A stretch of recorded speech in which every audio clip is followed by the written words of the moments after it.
two of them. Oh, there's contact. There's contact. And there's contact between Cheryl Paul and Campbell Pilling.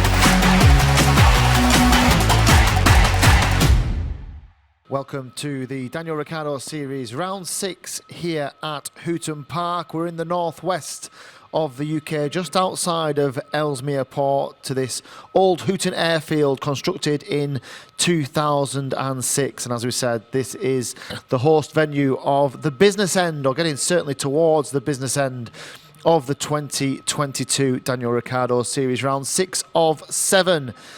Here this weekend. It's an overcast day here in the northwest, just outside of Chester, and we've quite a complex circuit for the drivers to navigate here this weekend. It's fairly fast, lots of sweeping mid-pace corners, a couple of overtaking opportunities, and Andy had a drive round yesterday. Let's see what he thought of this Hooton Park circuit. Okay, so here we are at Hooton Park, setting up for Academy into turn 1. I have to use a bit of the track on the left hand side on the entry. Try not to run too much of the curb.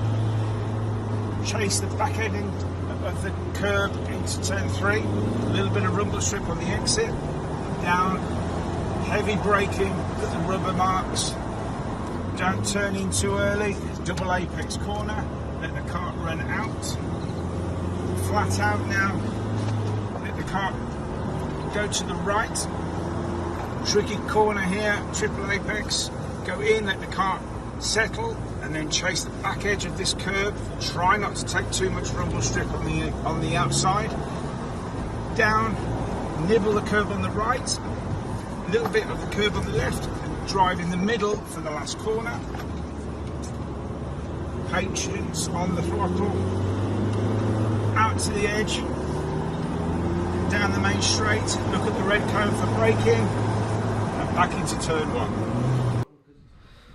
So 3 classes here this weekend, as every weekend at the Daniel Ricciardo Series. We've got our youngest of the drivers, the DRS62s. Our junior category is the DRS100s, and our senior drivers, the DRS125s. The schedule allows for drivers to take part in one-time qualifying, a heat, a pre-final, and then it will all come together into the grand finals later on this afternoon. Those 3 grand finals scheduled for 4 o'clock, 20 past 4 and 20 to 5. So we've seen Andy's view of this Hooton Park circuit. I headed out this morning for a look around this track. We're here at Hooton Park for round 1 of the Daniel Ricciardo Series, where 3 classes will be looking to get their championship off to the best possible start. Let's have a look at the track. So the drivers will arrive at turn 1 very, very quickly over start finish. The final corner here at Hooton Park is a long sweeping right, so they will gain lots of momentum as they head down towards turn 1. Expect some thrills and spills on the first lap of each of our races today, and you'll notice that there's a curb on the outside to give them a little bit more of a better angle into this inside curb. There's lots of rubber on the inside curb. You can see where the drivers have been trying to get as much of a straight line through this 90 right and make their way around to the start of the opening lap.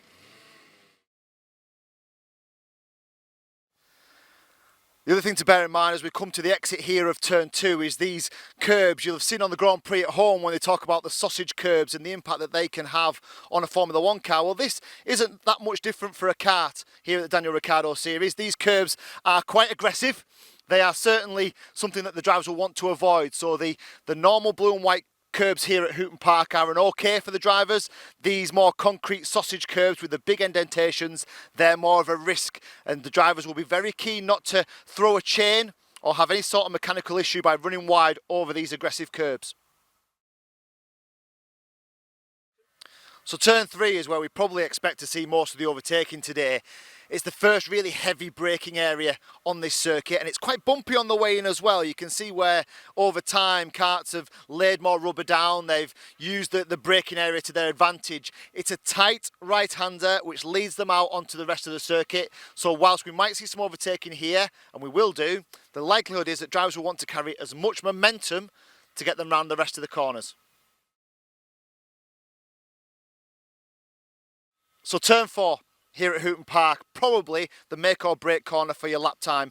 It's downhill, it's off camber, it's quick, it's tricky, and you'll see the drivers trying to get as tight to the inside of the two inside curbs as they possibly can.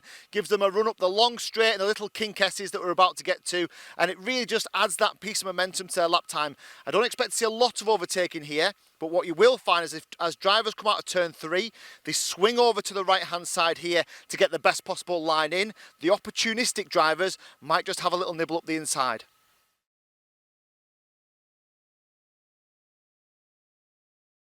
So the lap ends here, the final corner here at Hooton Park. Drivers will have come off a really fast chicane and into this quite tight right-hander, another double apex which leads them down the main straight and back to complete another lap. How much overtaking we will see here is dependent on how good the drivers are at getting a run from this final chicane. What the final chicane does do is leads them onto the inside of the track here.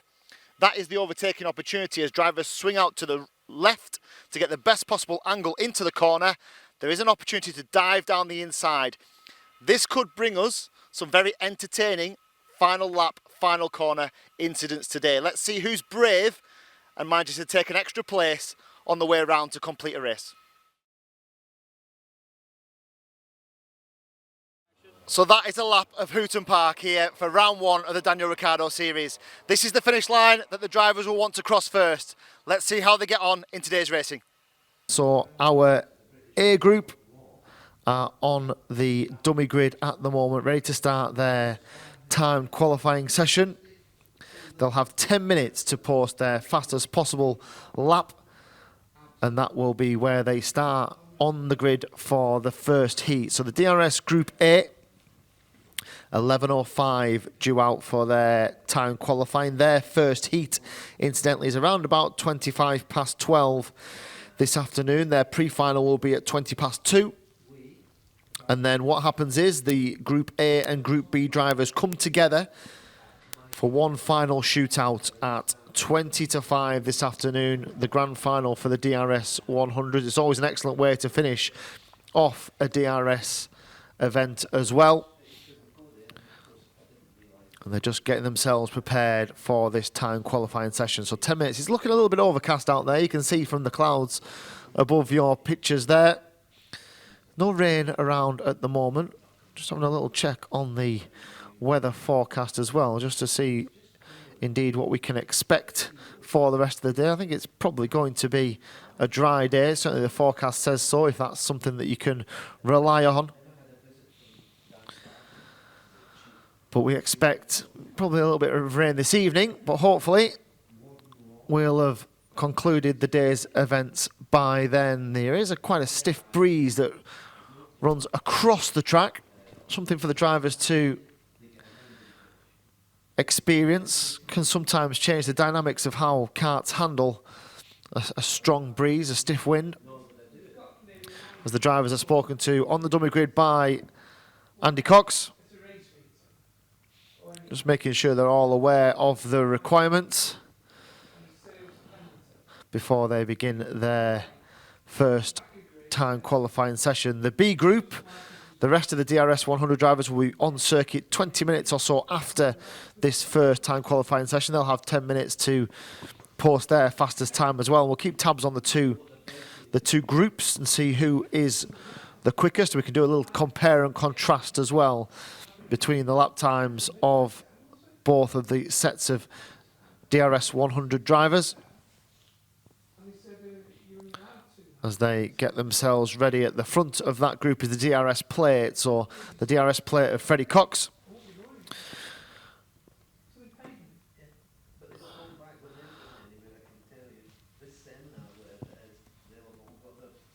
So the other thing that's worth looking at, certainly around 6 at the moment, is the current championship positions. And remember, those who are tuning in live today on Facebook or our YouTube channel, they can also follow the live timing here via alphatiming.co.uk. And you can also head there to see the 2022 championship tables. At the moment, the DRS 100 championship leader is Maximilian Salarski. who I think is in this group as well. He is there. That is the number 3 of Maximilian Salarski. So the way the championship works is that there's 7 rounds in total.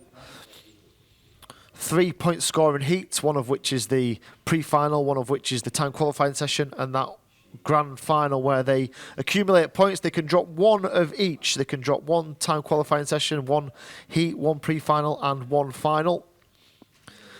It gives drivers the opportunity to recover from potentially a mechanical problem or a mistake or an accident or an incident. So at the moment, including the dropped scores so far, Salarski is who leads the championship. 1,256 points. The next driver is Charlie Ratford, second in the championship. He's just around about 23 points behind. So bearing in mind that you can get 65 points for a heat win and 130, I think, for a final win. That is not a huge advantage at the moment for Salarski, but it's an advantage nonetheless. So Ratford second in the championship. The DRS player Freddie Cox third in the championship. He's only a further 7 points behind Ratford. Then Tristan Powell fourth in the championship. James Kochelek fifth. Daniel Ware is sixth. Sam Halley-Hinksman seventh. And Sherry-Ann Powell is eighth. And then Bryn Calder is ninth in the point standings at the moment. And 10th is Henry Ford. But even all the way down to 5th place James Kochelek, it's still only around about 50 points separates 1st and 5th. That can very, very quickly be made up due to this scoring system that we use here at the Daniel Ricciardo Series. So we've just got around about 3 or 4 minutes to go before we are underway for today's event. Lots of action to come here in the round 6 of the Daniel Ricciardo Series. So every driver undertakes that time qualifying session. They undertake that heat, the pre-final and the final.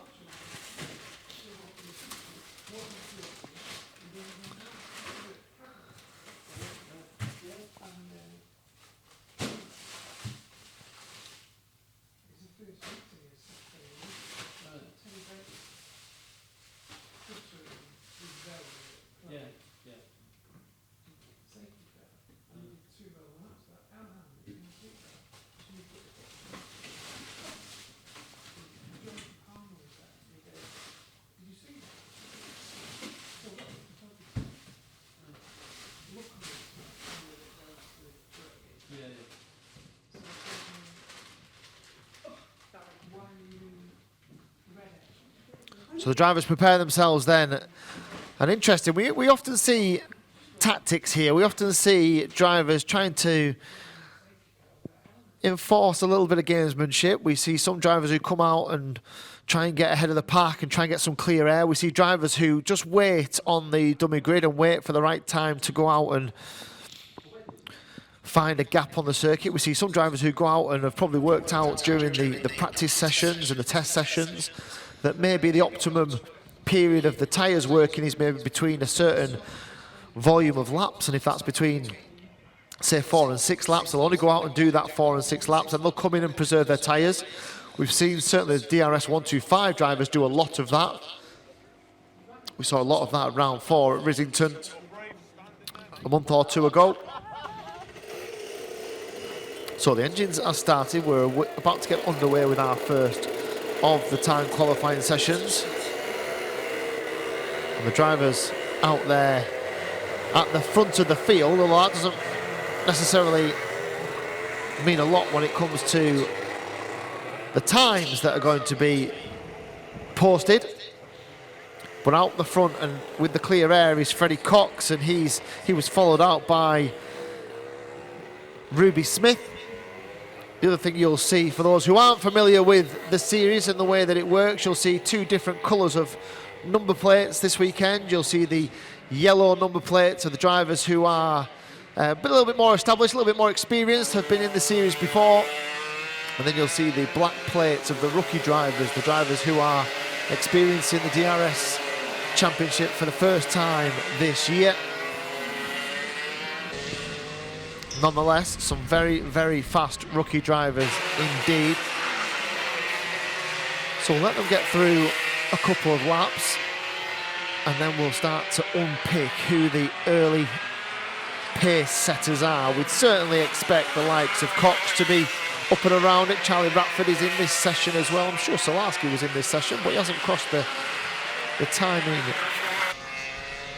beam just yet.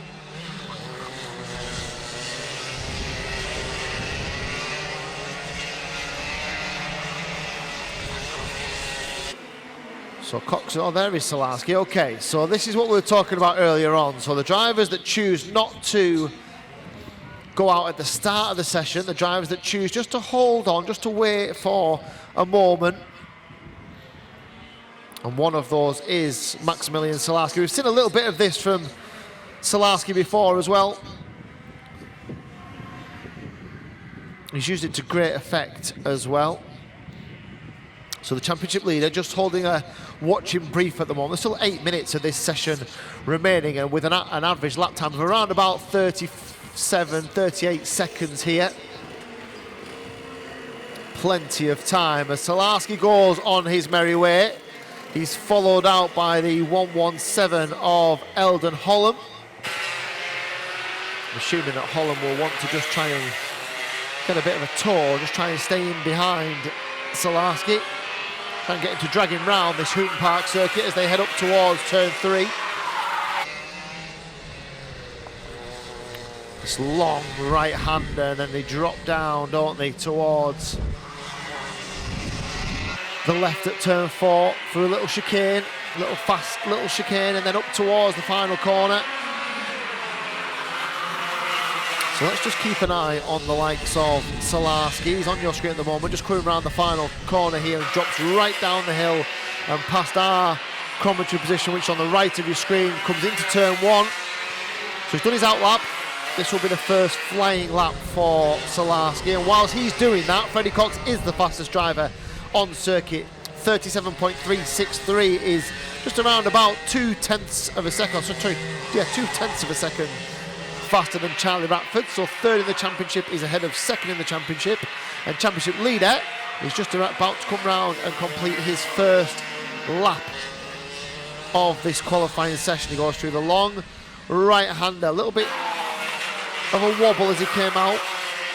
What time does he post? He posts a 4th fastest, 38.116. Drops down to 5th because Freddie Farrell has just gone ahead of him. Henry Foote is now the fastest on the circuit as well. He's just done a 37.309, which is, or he had gone faster than Freddie Cox, and Freddie Cox responds with a 37.129. So Cox is now fastest man. We're still looking at the championship leader, Maximilian Solarski, who goes through that fast little chicane and up towards the final corner. A little bit more neat and tidy this time from Solarski as he drops down the hill here. What does he do this time? 37.5, so he's gone third fastest. So it's Freddie Cox, Henry Foote now up to second. Solarski, Ratford, Freddie Farrell, good showing from him in 5th place, the 160 kart. And then Archie Potter is 6th fastest, Jake Rudroy is 7th, Ruby Smith is 8th, Maximilian Reed 9th fastest, Tuscany Groves is 10th. So Cox then has just around about a 10th of a second advantage over Henry Foote, who is 2nd fastest out there. Is Solarski going quicker? Yes, he is. Not just going quicker, going quickest of all. So Solarski, the first driver to duck under the 37-second barrier and instantly demoted from that fastest lap time by Henry Foote. So now the times are starting to tumble. Now the circuit is certainly coming back towards the drivers in terms of that grip. The tyre temperatures come up towards their optimum, and we're starting to see drivers post lap times probably around about where we'd expect the fastest lap to be, a 36.804 for Henry Foote. It's only Foote and Solarski who are under the 37 flat barrier at the moment. 37.1 for Freddie Cox, Charlie Ratford 37.2. But the fastest driver on the circuit at the moment is that man, the number 5 of Henry Foote. As he heads up to the long right-hander at turn 3, drops down the hill, moves the kart to the right to take the left-hander, a long left, double, almost triple apex, Andy Cox was saying earlier on, heads up the hill towards the chicane. This is fast here, gets a little bit sideways, gets a lot sideways. I'd be surprised if this goes faster from Foot, and he's going to have to, because Salarski has done a 36.5. What does Foot respond with? 36.6, doesn't go fastest this time, and still the likes of Cox and Ratford and Maximilian Reid just can't duck under that 36-second barrier, 37-second barrier, can they, at the moment? So at the moment, the front two, Salarski and Foot, have around about 2 or 3 tenths of a second over everybody else in this field. So how long have we got left at this point? We've got 3 minutes to go here. We've got a spinner and a driver coming in from the circuit. As we look now down to Henry Foot, a real slow lap from Salarski last time. I wonder if he was just finding himself a little bit of space out there to operate within. He's got half a tenth of an advantage, hasn't he, over Henry Foot. Freddie Cox has now got under the 37-second barrier, 36.8, but Ratford 36.6 goes up to second, so good move from Charlie Ratford, just improving his time. Now what's Salarski got? Now he's got a little bit of fresh air in front of him. Can he go faster? We've got a mechanical flag for Salarski. Why is that? Why? Oh, the front bumpers come off. The front NASA panels come off. So Salarski has lost some bodywork. So that is the end of his session. Now then, with 2.5 minutes to go and Salarski out of qualifying, can the other drivers find, well, they need to find around about 100th of a second would do it for Charlie Ratford. Let's see what he can do as he starts another lap here. So Salarski completed 7 laps before that front nose cone came off.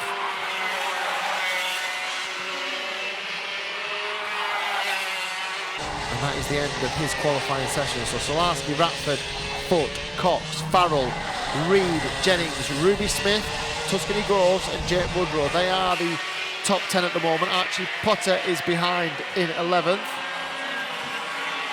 Then Rowan Marsden and Mieran Evans, Ben Thorley and Eldon Hull on the last of the runners. In fact, Eldon Hull hasn't completed a lap as yet of this qualifying session. Archie Potter moves up 3 places into 8th. A good lap from Potter, 37.7, a personal best, and Maximilian Reid has just moved ahead of Freddie Farrell into 5th as well.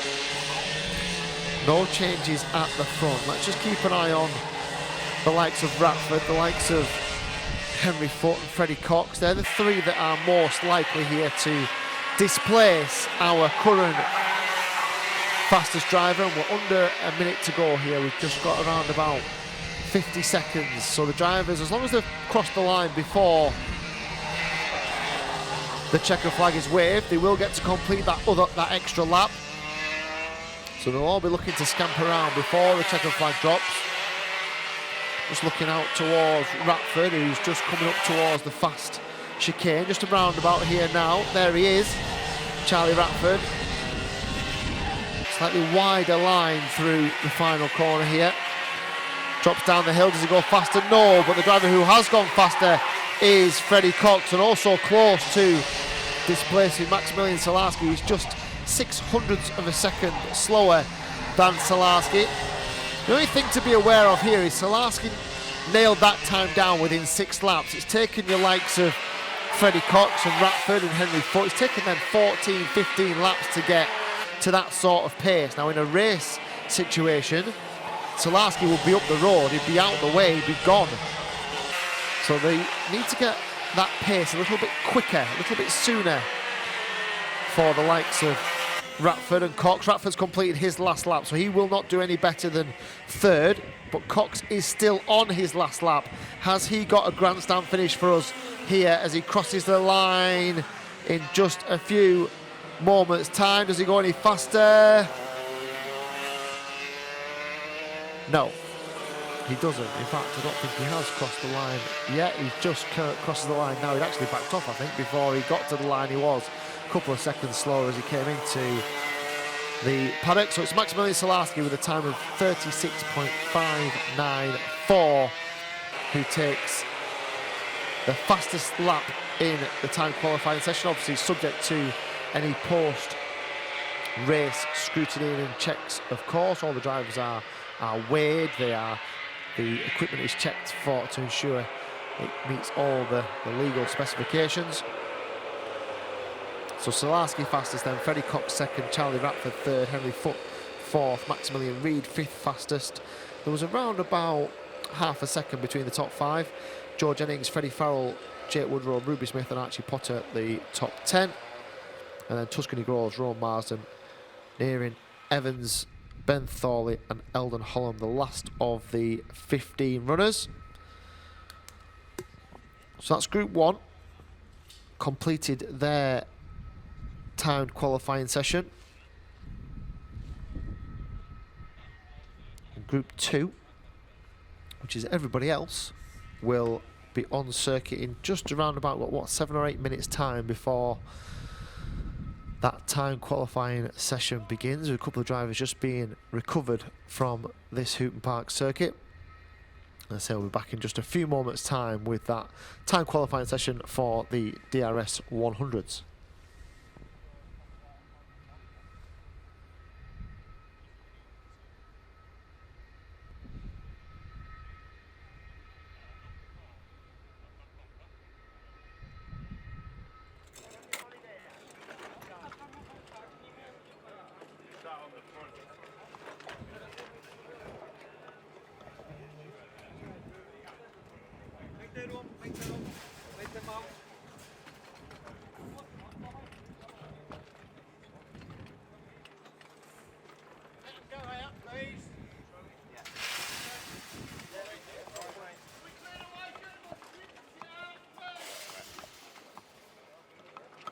Driver goes on the scale, then you can come in.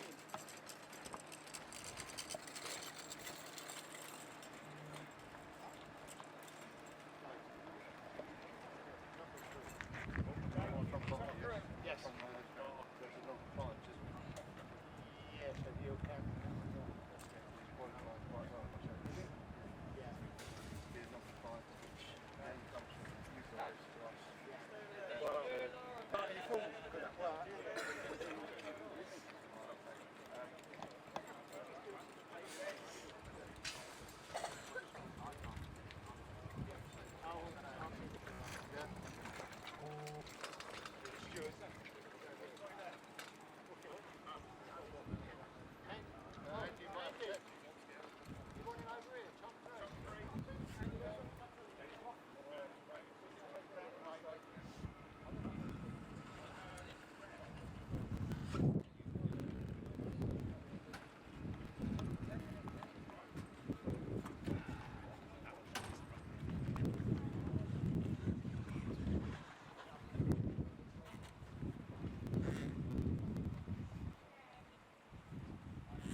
So the second of the two groups for the DRS100. So Group B is on circuit. Time to beat is a 36.594. That's the time set by the best of the Group A drivers, Maximilian Salarski.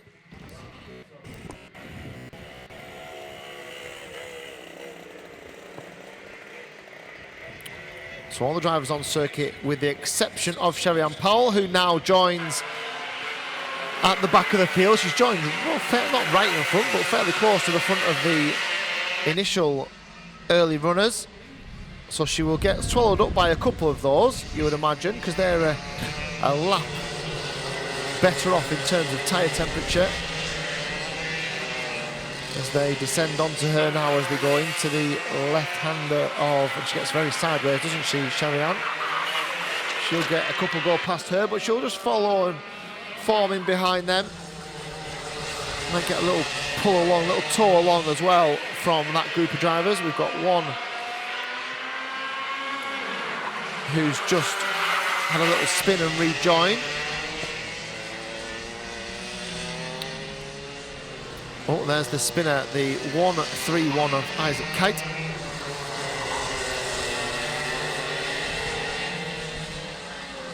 Just on the way into turn 1, I think that incident from the previous lap. So we're getting up towards the second flying lap for these drivers. We'll start to understand what sort of pace this Group B for the DRS100s has.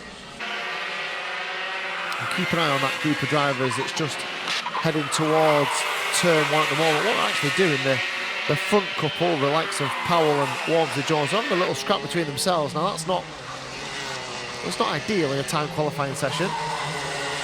Just looking at the front two from that little gaggle of karts who were fighting it out over, well, not over any positions, because there's no positions to be had here.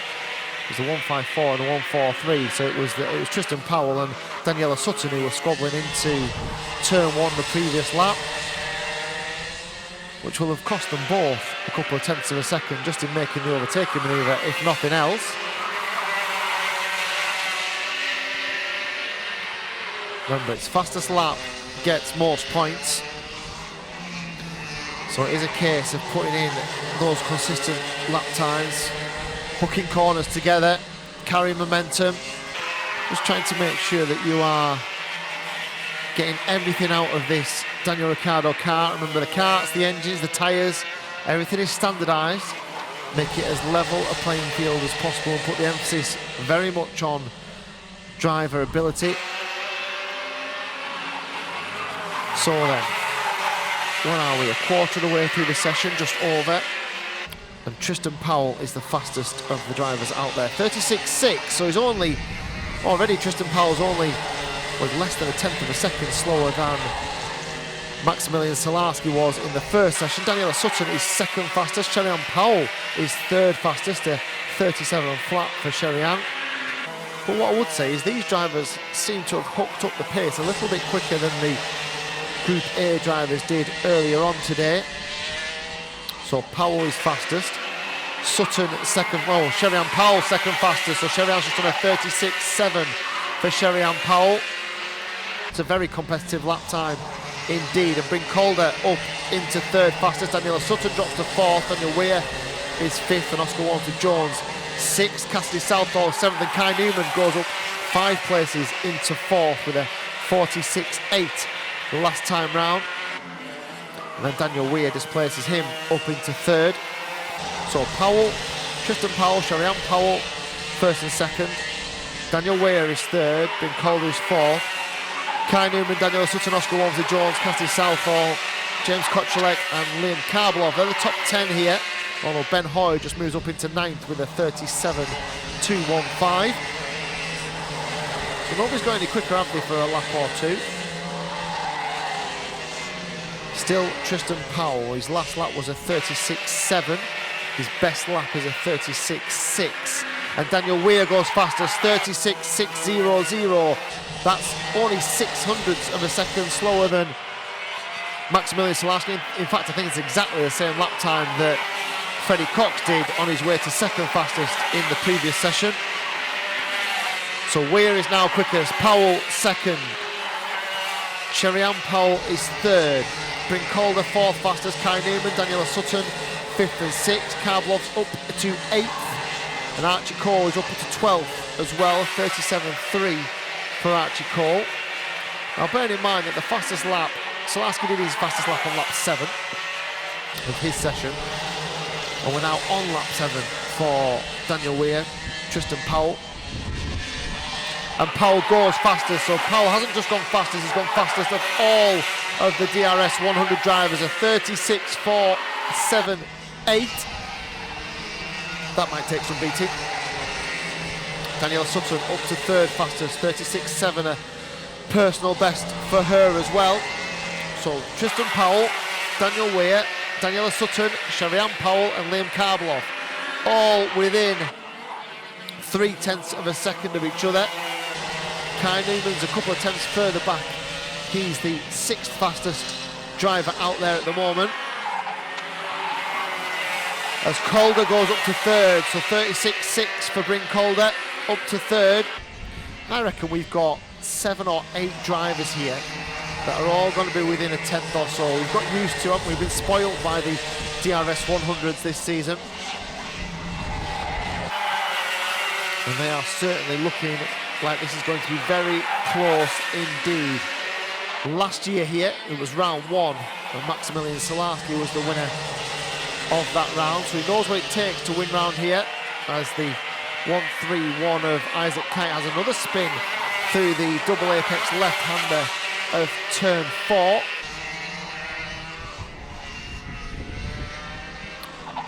So there's a little group here of drivers just trying to pull each other along, but there's nobody's gone any faster for the last couple of laps really. Sherry-Ann Powell did a personal best of 36.662 on lap 9.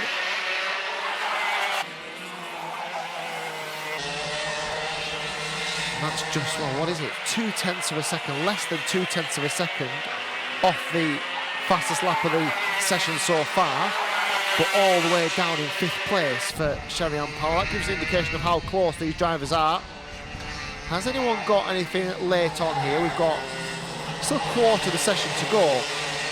And there was a couple of drivers in the first session who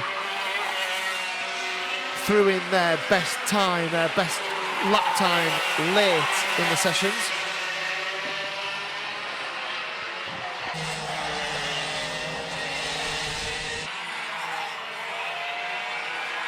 I think the first set of drivers got about 14-15 laps in.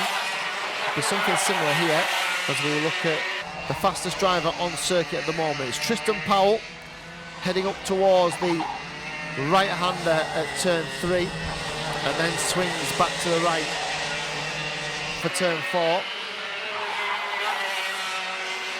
Long left-hander. Drops down a little dip into this fast chicane. They go right, left, then try and keep the car onto the left-hand side for the long, another long sweeping right-hander, and it drops all the way down this start-finish straight here at Hooton Park into this 90 right. Who's gone faster? Oh, Bryn Calder's the personal best, so Bryn Calder up into second. 36.524. Now that's also faster than Salarski did earlier on in this first session. So Calder then second fastest now, and we'll be on the chase here. He might get another couple of laps in, he might get 2 more at the end of this one.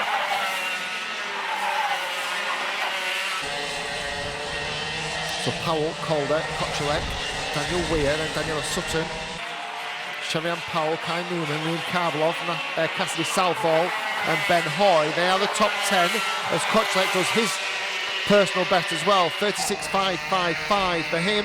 He's good enough for 3rd fastest. Drops Daniel Weir to 4th, drops Daniela Sutton to 5th, and Karvelov goes up to 2nd. So Karvelov a 36.514, and the times are starting to tumble here. Tristan Powell, Liam Karvelov, Bryn Calder, James Kochelek, Daniel Weir, Daniela Sutton, and then Sherry-Ann Powell in 7th. We're down. This will almost be, will Calder get over to do one more lap? It'll be really tight. I think he will, and Calder goes fastest on his last lap as well. So Bryn Calder has saved his best for last on the very last lap of his qualifying session now. Can anybody go quicker? So Powell is still on a flying lap. Karvelov doesn't go faster, 3rd for him. Kochelek's still on a flying lap as well. Here they come over the line, come the last couple. Anybody go faster? No, I don't think they do. In fact, Tristan Powell did a personal best on the last lap, but it wasn't good enough to dethrone Bryn Calder. 36.436 for Bryn Calder, right at the death as well. What a stunning qualifying session from him. What an intriguing qualifying session overall for the DRS100s. Tristan Powell, 2nd fastest. Liam Karvelov, 3rd fastest. James Kochelek, 5th fastest. They were all separated by just around about a 10th of a second. And then Daniel Weir, Daniela Sutton and Sherry-Ann Powell, 5th, 6th and 7th. Kai Newman was 8th fastest. Oscar Walter-Jones, 9th fastest with a 36.7. Still only 3 tenths covering the top 10 here, which is rounded out by Cassidy Southall. These DRS100s are going to be very, very close today. There's no doubt about that. And that's before we get them all together. later on this afternoon for their grand final.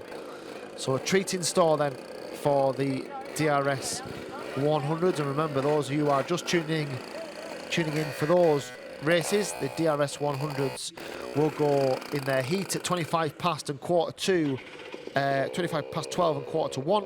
Their pre-final will be 20 past 2 and 20 to 3. And their finals will be a B final at 20 to 4, and they are the last race of the day. The grand final for the DRS 100s is scheduled for 20 to 5 this afternoon. And our next group, our next qualifying session is for the DRS 62s, our youngest of the DRS drivers. And they are scheduled on circuit in just about 7 or 8 minutes' time.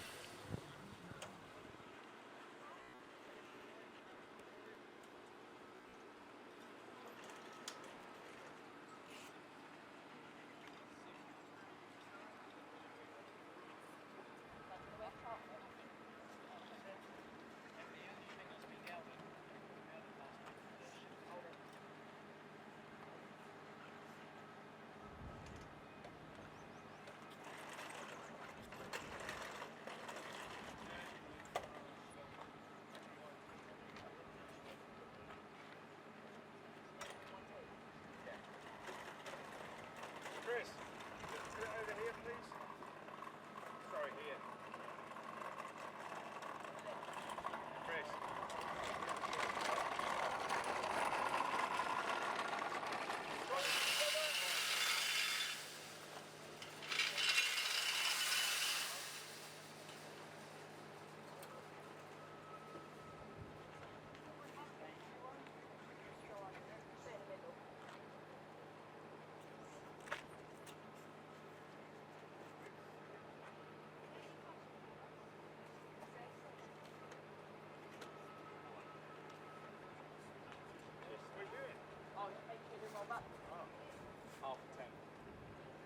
Number 7, if you just park up over here, please.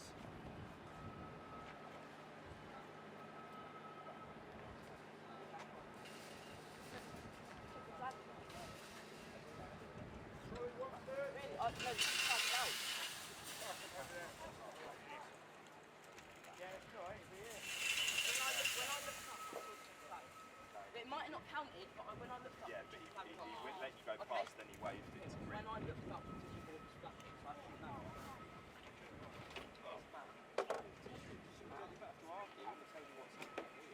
I didn't know because when I looked up, when I saw it,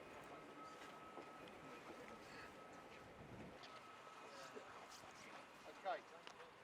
Formation lap, yeah, let's start there. So you go out from here, go round the lap. That's your first lap, that's your engine clearing lap to get it settled, yes? Once you come round again, you're going to start on your formation lap. Now you should start slowing down by post 5, definitely by post 6. Be nice and formed up by the time you get to the acceleration line. Now, you guys are on pole, slow, like from the acceleration line, that's your chance to go away, yes? When the lights go out, race starts. If you jump start, it is done by the judge effect, which is the start line. So, just using you as an example, if the guy behind you goes over the line before you do, it's class a jump start and it will be applied in there, yes? The start line man should throw the lights as close to the line as possible. Yeah?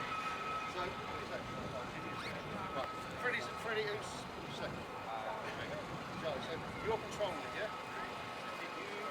When you get to that acceleration line, it's not like the floor, it will disappear. That's your key to accelerate away, yes? And if you deem the jump start line, the start line man, time, he's the judge of that. He overrules me. Yeah, so he's the judge of that. He says the jump start, guess what? Jump start, yeah? Formation, go out, clear your engine first time round. When you've gone over the lap, you're going to go around, start slowing down by post 4 or by post 5. Definitely all nice and pulled up by post 6. Come round the corner nice and steady, staying in your formation.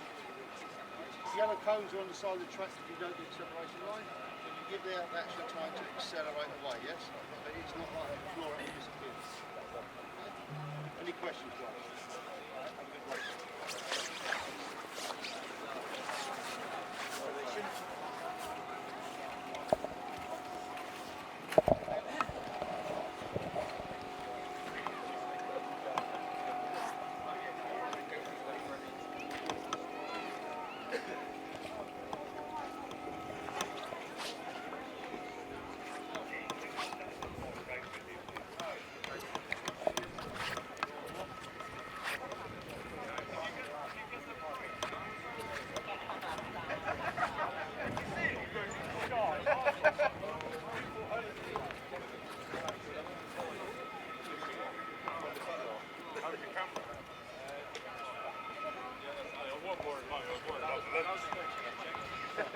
Before your leg.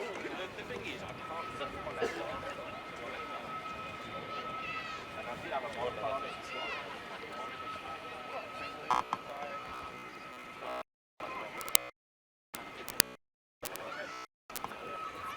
Well, they'll be fine. You want to take a picture? See, this is who done it to me. Well, first time for everything. Remember, if you do really well, put some bow wows.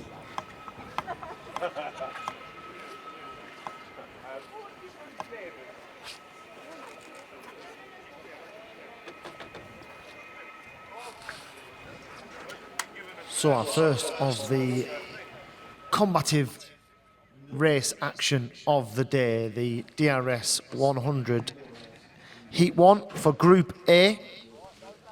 So this is the group that includes the likes of Maximilian Salarski,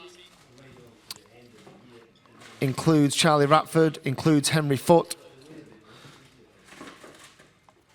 and includes Freddie Cox.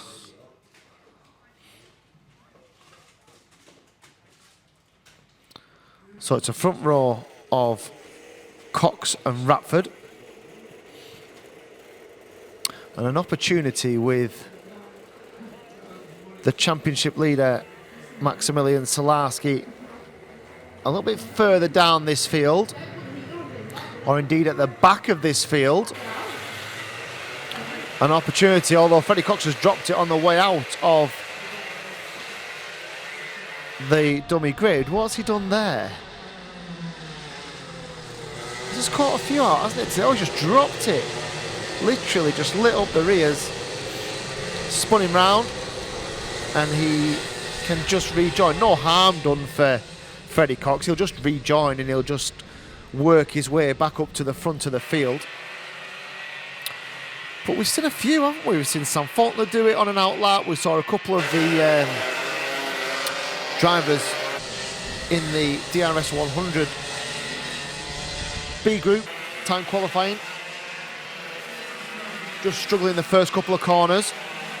Just give you an indication of how cool it is out there. It is quite a cold day, and it certainly has caught a few out, hasn't it? The cold tyres. So Cox will scamper his way back through the field, put himself back onto the front of the, inside the front row, where he will now dictate the pace of the session with Ratford alongside him.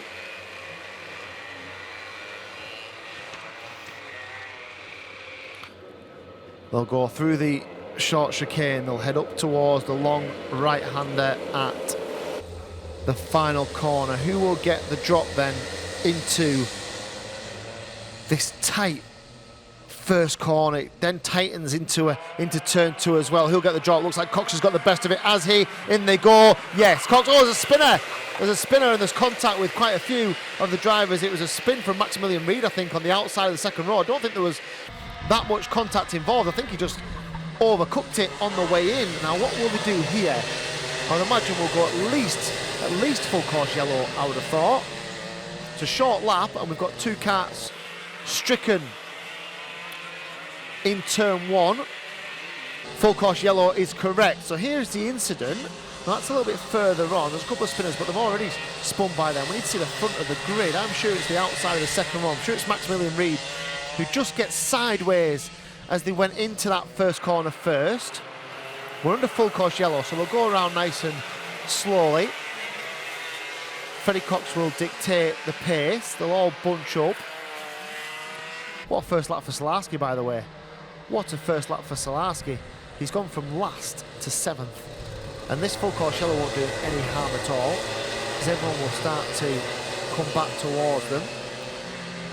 Oh, I'm just looking at Ratford as well. He nearly dropped it coming out of the final corner. So full course yellow. I'm positive it was. Well, it was Maximilian Reid. I'm sure he just got it all kinds of sideways as he went into that first corner, and that's what led to the spin, and then everybody else piled in. But we're now sorted, and we're restarting, and Cox into the first corner first. You just have to have a little bit of care. These drivers, another spinner as well. Was that the 139 of Rome Marsden? I think it was. We'll just see as they come back in. It is. Again, he's waving, but I don't think there was any contact there. And that's right in front of us here. It looked like Rome Marsden just got out onto the marbles on the exit, on the outside, on the way into turn 1. Just lost it. So the drivers have got to be careful here, and it's a bit of an indication, isn't it, to the rest of the field as well, that this circuit, the temperature of the circuit, tyres maybe just not coming up to heat as quickly as you'd expect them to, and then you're trying to get the absolute maximum out of your DRS car to ensure that you have the best possible track position. Well, it can lead to problems. It can lead to a spin. There's the 136 of Maximilian Reed. He was involved in that first corner incident. So all that's been going on. We still have a motor race going on, and we've still got 5 minutes of that motor race left to go here. Keep an eye on Salarski, because he's now, what is he, 4th? There's a group of 3 led by Freddie Cox. So it's Cox, Ratford and Foot. And then a gap back to Salarski, who is absolutely on a charge here. Jake Woodrow is 5th. Good start from him, wasn't it? Archie Potter, Eldon Holland and Ben Thorley are 6th, 7th and 8th. And Tuscany Groves is 9th. Into the long left-hander, turn 4. Up and into the chicane. Right, left. Keep the cart to the left-hand side for the final corner. Dive into it. Almost reset the apex halfway through. Turn right again. And head all the way down this long back straight. Fastest lap from Freddie Cox last time round. Salarski goes faster. 36.9 from Salarski. Let's just keep an eye on the gap between Foot in 3rd and Salarski in 4th. They drop down now towards turn number 4. The double apex left-hander. Ratford just trying to get on terms with the race leader, just trying to close that gap to Freddie Cox. In doing so, he'll just repel the advances of Henry Foot, who before long might just have to look over his shoulder and see Salarski, but Salarski hasn't really made that much of an inroad, has he, on the last lap or so, and it's a new fastest lap for Ratford. So these 4 are going quicker lap after lap after lap. In fact, Ratford, we're just saying how important it was that he tried to close this gap to Cox. He's almost done it, hasn't he? He's still got Henry Foot behind him. It would make absolutely no sense at all for Henry Foot to attack Charlie Ratford at the moment. All that would do would present Freddie Cox with a race win, probably. So if Henry Foot wants to play clever here, he sits in behind Ratford, just edges him back towards Freddie Cox, and then it's a 3-car battle to win the race in the closing stages. That would be the smart play.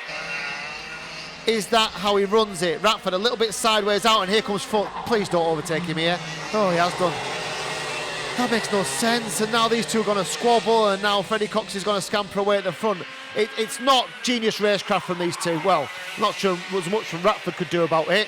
And Henry Foot might make my words if he's got loads of pace and he closes right in on Cox. But he's just given Freddie Cox 3-4 kart lengths of a buffer with 2.5 minutes to go here. I don't think that was the time to do it. They were right on each other, and Ratford looks over his right shoulder and says, "What are you doing here?" Doesn't he? I think Henry needed to engage his brain a little bit. They'd done the job. They were right on terms with Freddie Cox, and now the gap between Cox and Henry Foot is about 7/10 of a second. There's a little bit of damage on Maximilian Reed's. There was that many ploughed into him. That was always going to happen. And now Ratford now right on the back of Foot. This might just become a battle for second, and they don't go anywhere near the race leader, which is where they were two laps ago. So what's the gap now? 6/10. See, they're not going to close this gap. If they can't lap another couple of attempts quicker at the moment, they are not going to close the gap on Freddie Cox, and they're going to have gifted him a heat win here. Has Foot got a little bit more in the tank? Does he know something that I don't? Sat here in the commentary position. He's a little bit closer, isn't he? Did Cox make a little mistake through the left-hander? Ratford looks a little bit ragged, doesn't he? In fact, Ratford looks very ragged. Looks like he's having all kinds of handling problems, Charlie Ratford. He was very wide through the long left-hander. Fastest lap of the race for Henry Foote. He's closed that gap. He's taken 3 attempts out of him last time round. Will he have a little look? Is he close enough to have a little look into the right-hander?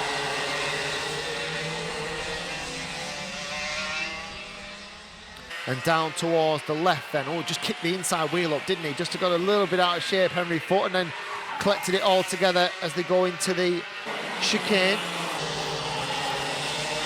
So 36.3 for Henry Foote last time round. Can he have a little look into turn 1? He's got to get right tucked in behind and in the slipstream. We've got 50 seconds. I think there's 2 laps to go. Or will they cross the beam? No, 3 laps to go probably, including this one they are on. So into the right-hander now, turn 3. Down towards 4. Not quite there, Henry Foote this time, although just generally does release really well out of 4, which he has again. Ratford and Solarski. So Solarski probably just left with too much to do. Unless these two have a real scrap in the last 2 laps, and that's what we've got left. Solarski's just done his fastest lap of the race, the fastest lap of the race. Took 2 attempts out of the front 2. He's now begging these 2 to scrap. Solarski needs Henry Foote to have a go at Freddie Cox. That brings him right into the race in the closing stages. They're coming down towards 4, the long left-hander. Again, Henry Foote a little bit ragged on the way in, but tidy on the way out. Cox has maybe got a cart length's advantage. But to be really assured on your overtaking manoeuvres here at Hooton Park. Last lap then. I don't think he needs to defend, does he? They go down into the right. That is not a place where there is going to be an overtaking manoeuvre. He might have to defend into this one. Look at Solarski. He's going to cruise up on the back here if Cox goes ultra defensive, which I think he might have to.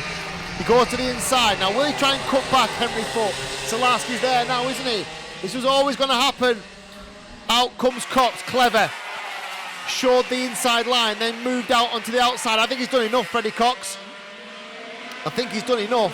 Is there a dive to the inside on the final corner? No, I didn't think there would be. And Freddie Cox, as long as he can win the drag race down to the line, is going to win Heat 1 ahead of Henry Foote. Solarski in 3rd, 4th place for Charlie Ratford. Interesting.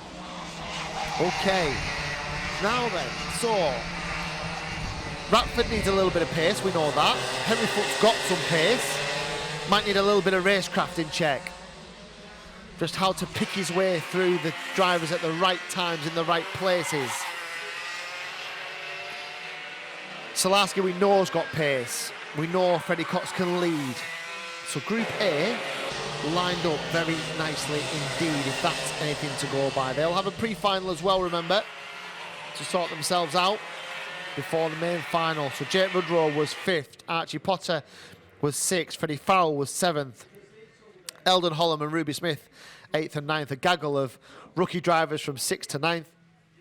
Tuscany Groves 10th, Nairin Evans in 11th, Ron Marsden 12th, Ben Thorley was all the way down in 13th in the end, and Maximilian Reed and George Jennings were the 2 retirements. So that's Group A, and Group B will be with us in just around about 8 or 9 minutes time.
So the second of our DRS100 groups. Remember, this was the quicker group. Look at average lap time, look at the fastest lap time. These were the ones who were the faster of the two groups. Just getting some final instructions from the clerk of the course to make sure everybody's ready and raring to go. And another star-studded lineup of DRS 100 drivers in this Group B as well. Bryn Calder, the new lap record holder for Hooton Park for DRS 100, is on the inside of the front row. Tristan Powell alongside him. The outside of the second row, Daniel Weir, alongside on the inside of the second row, James Kochalek.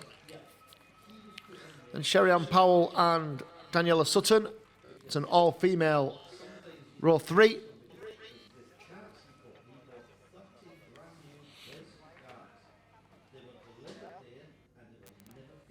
And then the 155 of Kai Newman alongside the 128 of Oscar Walmsley-Jones. I wonder how many of these drivers have just had a bit of a reminder from their teams about how slippery this Hooton Park circuit is at this point in the day. Oh, we've got a problem here. Have we got a problem here for Tristan Powell? What's happening here? Have they left? It looks like they've left the spark plug loose. Have they? Surely not.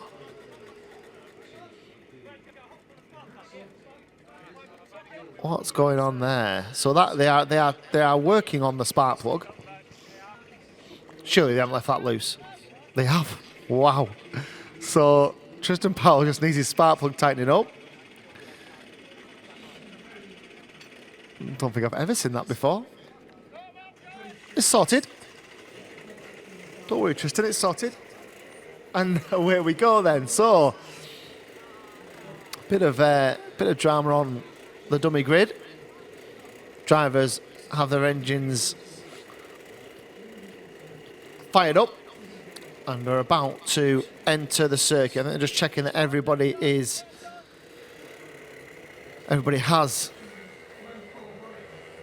the opportunity to get off the line. And out they come then. Group B for the DRS 100 drivers. Just one slow getting away. Was it Kai Newman? I think it probably was. In fact, if it is Kai Newman, he's stopped on the way through. Is that the 155 of Kai Newman? It is indeed. So then,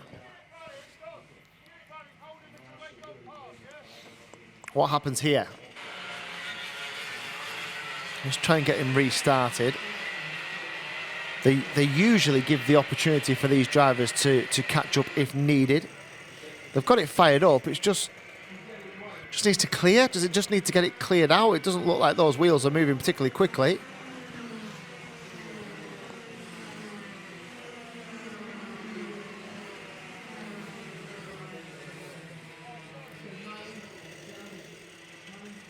So just trying to lift the, there you go. I still don't think they've got full power to that at the moment.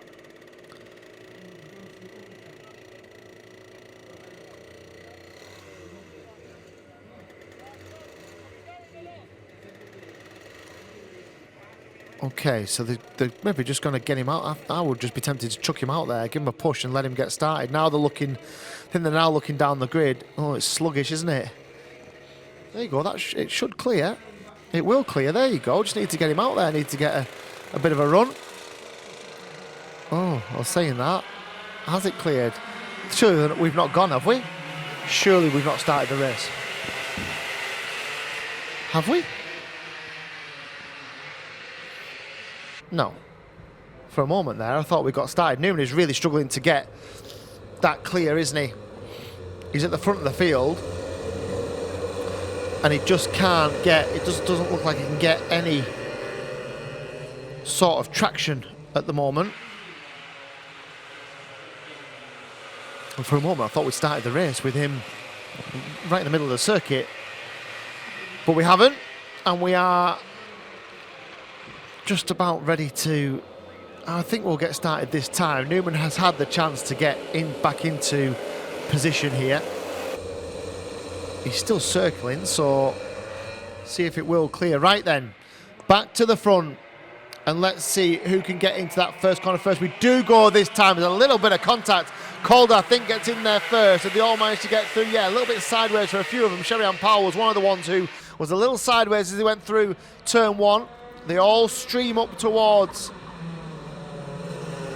the right-hander at turn three. Newman's got a problem, hasn't he? He hasn't managed to get clear. He's at the back of the field. He is circulating at a pace, but certainly doesn't look like race pace, and it's certainly not going as quickly as it should do for young Kai Newman.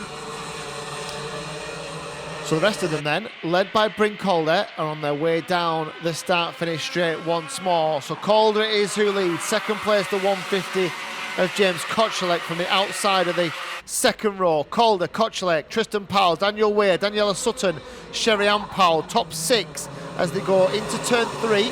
A little bit wide then from Calder. Kotchalek comes alongside, just gives him a little reminder as they go into the left-hander, long left-hander at turn four, and up the hill towards the chicane.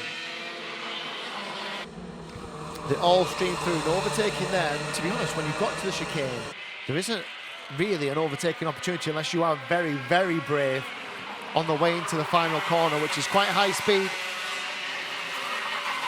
So then, the top six, pretty much absolutely together, aren't they? Calder, Kotchalek, Powell, Ware, Sutton, Sherry-Ann Powell, and wide again.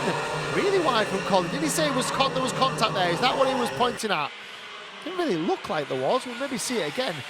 Is he saying he had a little shove on the way into turn three? Because he was wide, wasn't he? Bryn Calder. Here we go. Let's have a look. Oh yeah. Oh yes, did he? Got a big shove from James Kotchalek. Oh, officials might look at that. Certainly under braking. What I would say is, Bryn Calder had a huge handful of understeer, so he turned and didn't go into the corner, so that didn't help. Kotchalek does get a warning. There's a little bit of a dive down the inside from Weir and Kotchalek, and they wave at each other. It was just a half-cut move from Daniel Weir, who might come under pressure from the travelling drivers in behind. Sherry-Ann Powell is one of them, tried to look down the inside of Daniela Sutton, didn't make it stick through the chicane. Through all that, a little bit frantic. Bryn Calder still holds on to the lead. Kotchalek, there's a lot of waving going on here, isn't there? There's a lot of arms and gesticulations going on between these lot.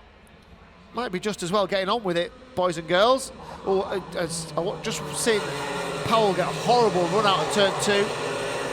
They just got swallowed up on the inside of turn three, and has gone back down the inside, I think, of his number 9, isn't it, Daniel Weir. So Sherry-Ann Powell took the place, lost the place, then took it back again. Okay, 4 laps gone. 5 minutes to go. Calder, very, very, very sideways from Tristan Powell. So sideways as he went down into turn one. That is not the fastest way into turn one. Calder is who leads. Can Tristan Powell close this gap? It's around about it's not half a second, is it? It's around about 2 kart lengths at the moment. It's very wide goes Powell. They do seem to be struggling for grip, some of them, don't they? Feels a little bit frantic, feels a little bit edgy for some of these drivers who are just trying to stay at the front of this field. Calder then. So these two are absolutely together, aren't they? Calder, Powell and Kotchalek. Then there's a gap back to Daniela Sutton, and Sutton has Sutton has Sherry-Ann Powell just in behind in 5th place. It's a decent recovery drive from these two, and they'll now be looking to close in on the 3 that are now in front of them. So 3 in front of them, followed by penalty. My screen is showing penalty Tristan Powell. Why is that? That's interesting. It flashed up and has flashed away again, so we're not sure whether that will be the case. And we're looking now as they come up towards us. There's a move for the lead then. Down the inside on Brincalder. Can he make it stick this time? He has. He's just held them off, hasn't he? Brincalder. There's a little look over his right shoulder. They come down. What that has done is just dropped Powell back again behind the 150 of James Kochelet. He didn't make it stick, did he? He made the move for the lead, didn't make it stick, then lost the place, as often happens in wheel-to-wheel kart racing. You don't make a move stick, somebody makes a move stick on you. And then a little bit ragged from Powell as well. He clouts the curb on the inside of turn 1. And Brincalder then still holding on to this lead. How long has he got left here? He's got 2 minutes and 45 seconds. A three-way battle for the lead. Now what the likes of Daniela Sutton will want. Where has Sherry-Ann Powell gone? I'm just looking now to see where Sherry-Ann Powell had gone. She came through in 5th place. I'm just looking, I can't see her now behind Daniela Sutton. So where's she gone? I'm just watching her tumble down the timesheet now. And I'm trying to look out of the window here to see where she is. Oh, she's right at the top of the circuit. So Sherry-Ann Powell is her retirement. She's at the very top of the circuit on the way into the final corner. So something has happened there to Sherry-Ann on the last lap or so. And she is out of 5th place and out of the race.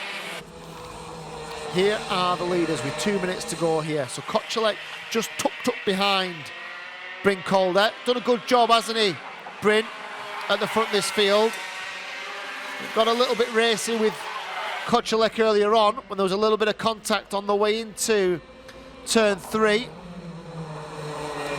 Here they come then, right back into our view. Calder it is who leads. Behind him is James Kochelet. They both just lift an inside wheel, just get that front end biting, it lifts the rear wheel, shows us that it's working as it should be. Then the wheel sits down, it drives them out the corner, and they come over start finish to complete one more lap.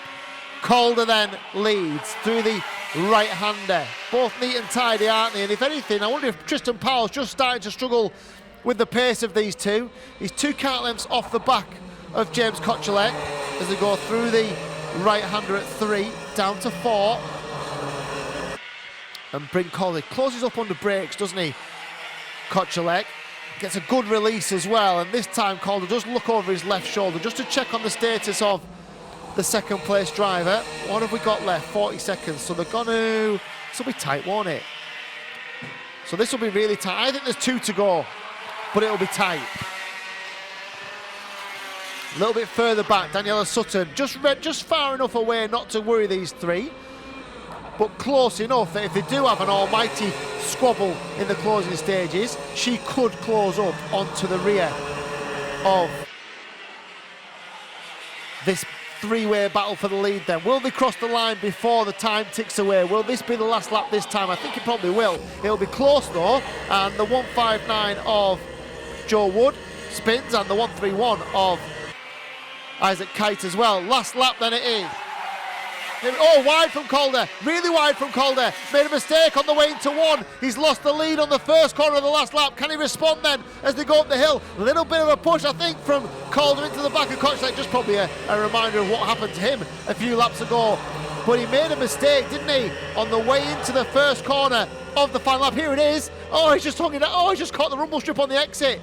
That's what happened. Ran in wide, lost the place. Shows you how much pressure these drivers are under when it comes to these final stages of the race. He's not going to win the drag race either, I don't think. No, he's not. Kochelet then handed a bit of a gift from Brincalder in the closing stages and the start of the final lap of this DRS100 heat for the B group. So Kochelet is your winner. Brincalder 2nd place. He's done all the running as well, hasn't he, Brincalder? 2nd place for Brincalder, 3rd for Tristan Powell. Daniel Sutton, good drive into 4th.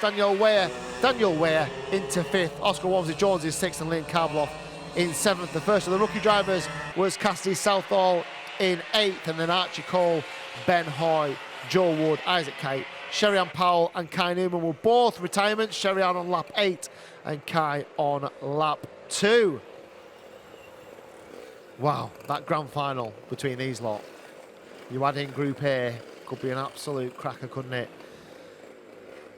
Back to the schedule then. The first heat for the DRS62s, 5 past the hour, so 5 or 6 minutes, and we'll be back with our youngest of the DRS drivers this weekend, the DRS62s, for their first heat.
Look towards the front of this grid, you'll see 4 drivers who were heavily involved in the sharp end of the heat.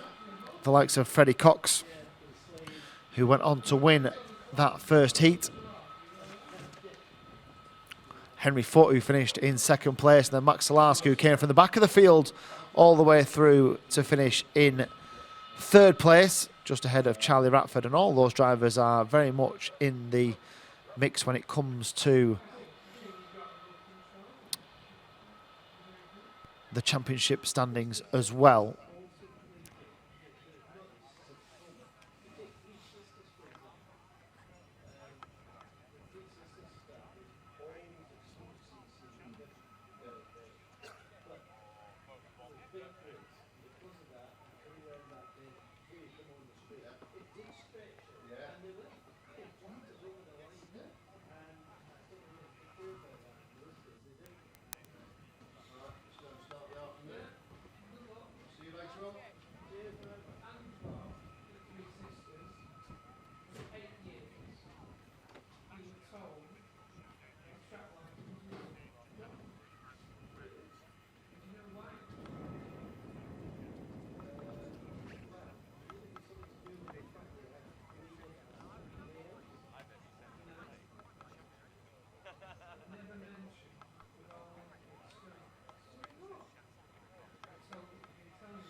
So our first of the pre-finals is just about to get onto circuit now, led by Heat 1 winner Freddie Cox.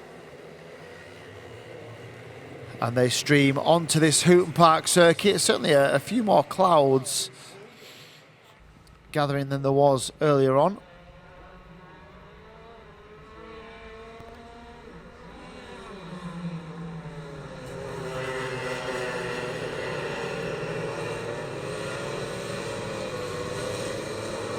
The weather is still saying that we're not going to have those rain showers until later on this evening. Still a cool, breezy day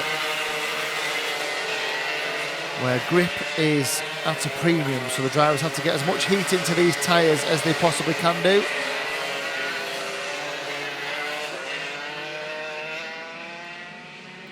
And certainly when they head down to that first corner on that first lap, it is a case of holding on, isn't it? We've seen a couple of very sideways moments for a few of the drivers. Really key, critical times. See how our DRS100 drivers navigate these early challenges here at the start of the pre-final.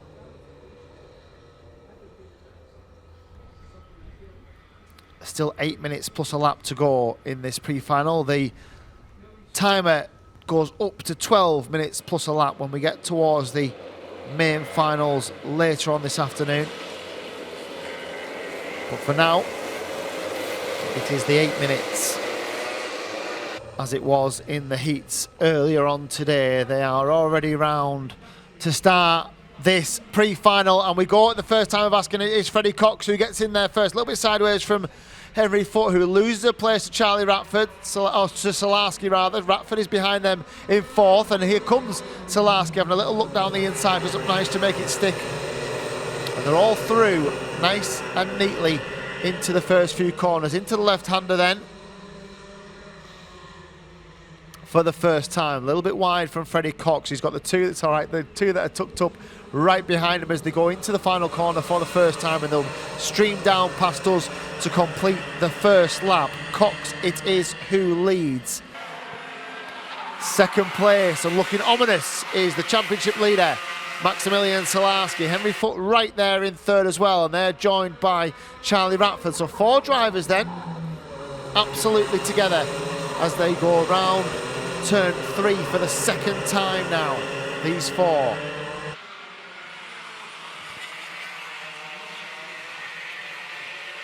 So now, how does the likes of Salarski play this? This is how they came out of turn 2 last time. Salarski has a little look over his right shoulder. He's got a face full of Henry Foote. Oh, and Salarski, all kinds of tied up under braking on the way in last time round. Throws it sideways, but managed to get it all back in a straight line by the time. And here he comes then down the inside. Is this the move? It is, and Henry Foote fancies a bit of that as well. And round the outside goes the DRS plate of Freddie Cox. Can he hold on to third? That's the question as they go into left-hander. He does, just about. So Cox from first to third in the space of just a corner, and shows how quickly these drivers can be demoted a couple of places. Foote almost had a look at the lead as well, didn't he, as they went down the inside last time round.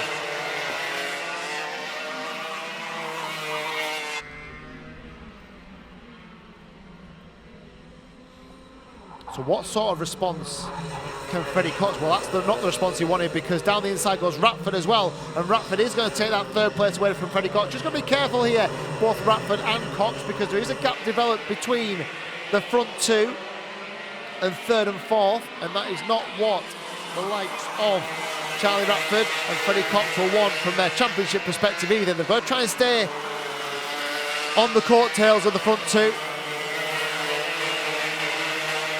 At the moment, Salarski just doing a good enough job to stay ahead of Henry Foote. The gap between those two is about 2 kart lengths.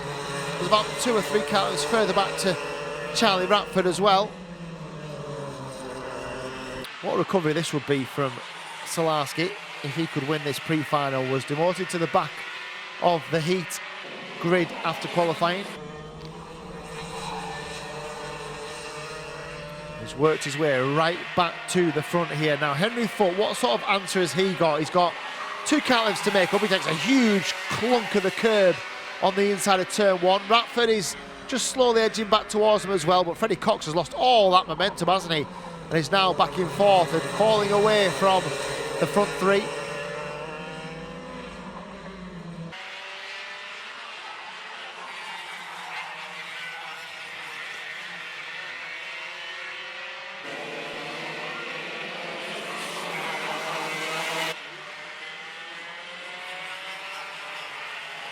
So let's just keep an eye on this gap. So the gap was 0.2 of a second between first and second. I think the bigger issue for Henry Foote at the moment is Charlie Ratford, because he's now closed up to within 2 kart lengths just in behind, and will be challenging for second place, you would imagine, before too long.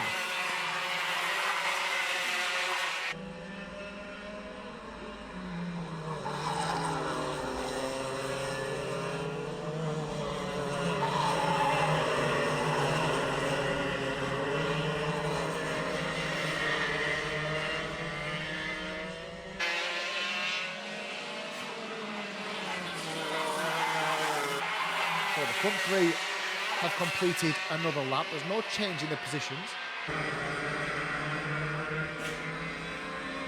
But there is a decent sized gap now back to Freddie Cox in 4th. That takes the pressure off Ratford a little bit.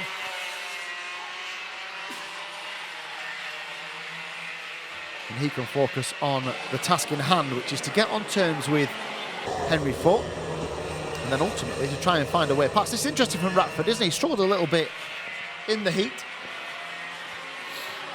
They've obviously found a little bit of pace from somewhere, and these front 3 are now absolutely together. We'll have a little look further down the field. Ruby Smith, what a stunning drive up into 5th for Ruby.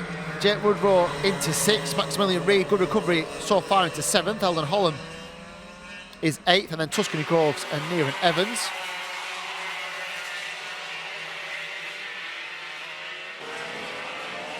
Front 3 then, gap of just about 1/10 of a second between them. Freddie Cox is close enough, isn't he? If these do start to really scrap over these positions, if we do start to have a real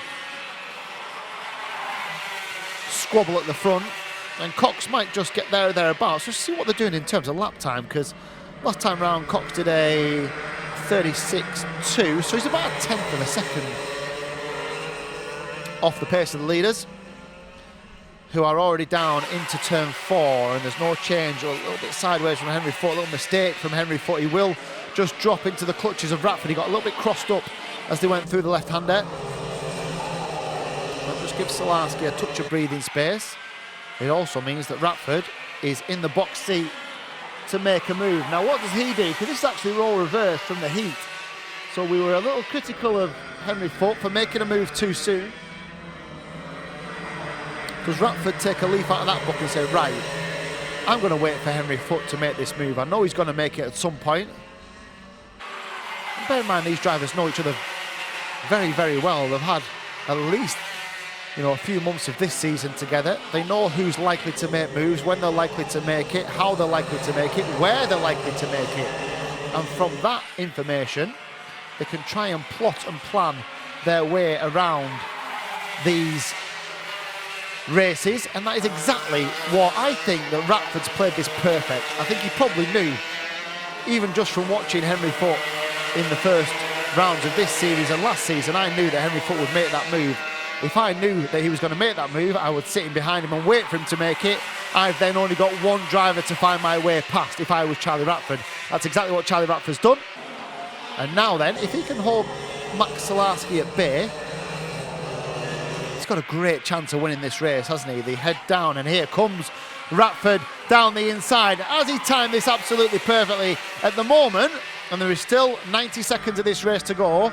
It is a racecraft masterclass from Charlie Ratford. He's still got to try and hold off Max Salarski, and that is no easy feat. And as we said before, Freddie Cox was just about close enough to pick up any bits that were left behind. Well, he's a lot closer now because they have been leaving some bits behind. So Cox is now within a kart length of, as we see the overtaking manoeuvre from Charlie Ratford. Last lap then. Will he find a way through? What a wonderful move that is from Max Salarski. What he did was he set him up on the way through, so he let him defend. He went to the outside. He got a wonderful run on the inside. And look at all four of these look absolutely together now as they come round the last half a lap here. Ratford's going to have to defend from Henry Foote. I think he was over defensive into the first corner. We spoke about how good his racecraft had been. Well, the one time where he probably needed it, it probably let him down a little bit. He was probably over defensive into turn one. He didn't get wide enough on the entry to give him a slingshot pass. And Maximilian Salarski made him pay for the error. He goes on to win from a super move as well. A really super well-timed, clever move. Here it is then. Down the inside, just let Ratford run wide. Picked his pocket, didn't he, on the exit. Super move, super drive. To be fair, Salarski and Ratford, both very, very good, it has to be said, in terms of how they've tried to pick their way through this pre-final. Henry Foote third, Freddie Cox fourth, Ruby Smith came home in the end in fifth place. They were your top five then. And they will now have their eyes fixed firmly on what happens in the B group, which is the next of our pre-finals, scheduled off in around 10 minutes' time.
So the B group are on the dummy grid. He gave us some last gasp, last lap action, didn't they, as well? So expect more of the same from these young boys and girls.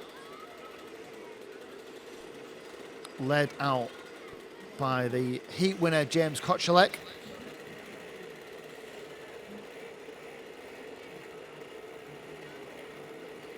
Alongside him, the long-time leader of the first heat, Bryn Calder.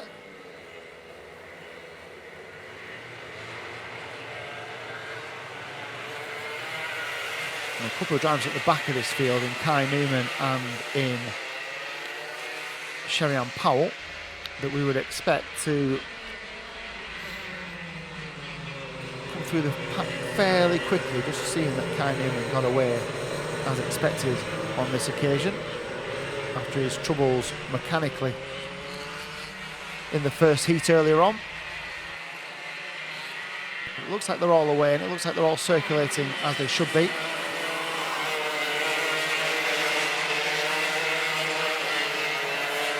So Kochalek on the inside of the front row, second of two, what's likely to be two formation laps.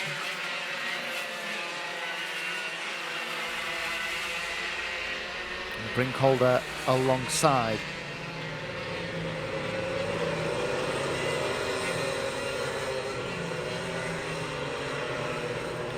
Behind them is the 143 of Daniela Sutton.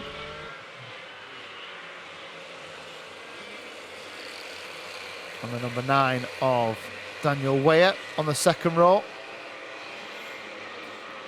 Looking fairly well formed, aren't they, as they come up towards the final corner. Question is, do they go at the first time of asking? We're just looking at them coming back into our view. Kocelek and Calder, who'll get the best of the starts. It's very tight. Kocelek, I think he might lose out to Daniel Sutton as well. Bring Calder, he has. In fact, he's going to lose a couple of places, I think, as they head down towards turn 2. He manages to go around the outside and hold on to that third place. I think the one who's benefited mostly from that is Daniela Sutton, who's moved up into second as they drop down the hill then towards the left-hander for the first time. Double apex, long left-handed corner, and they sweep out towards the left-hand side before they hit the chicane, and then into this long right-handed final corner, and down the hill towards us here on the outside of turn 1. So look at the gap already then. Let's look at the distances and the time that James Kocelek has already got himself at the front of this field. He took nearly a second on a first lap away from Daniela Sutton in second place. So he's manufactured that second or so gap between the two of them. Now Calder, who we know has pace, is going to have to find a way past Daniela Sutton quickly. If he doesn't, James Kocelek could already have a fairly unassailable lead. We've got one driver just rejoining the back of the field. I think that was Joe Wood, who had a spin on the exit of the left-hander. There he is, just going through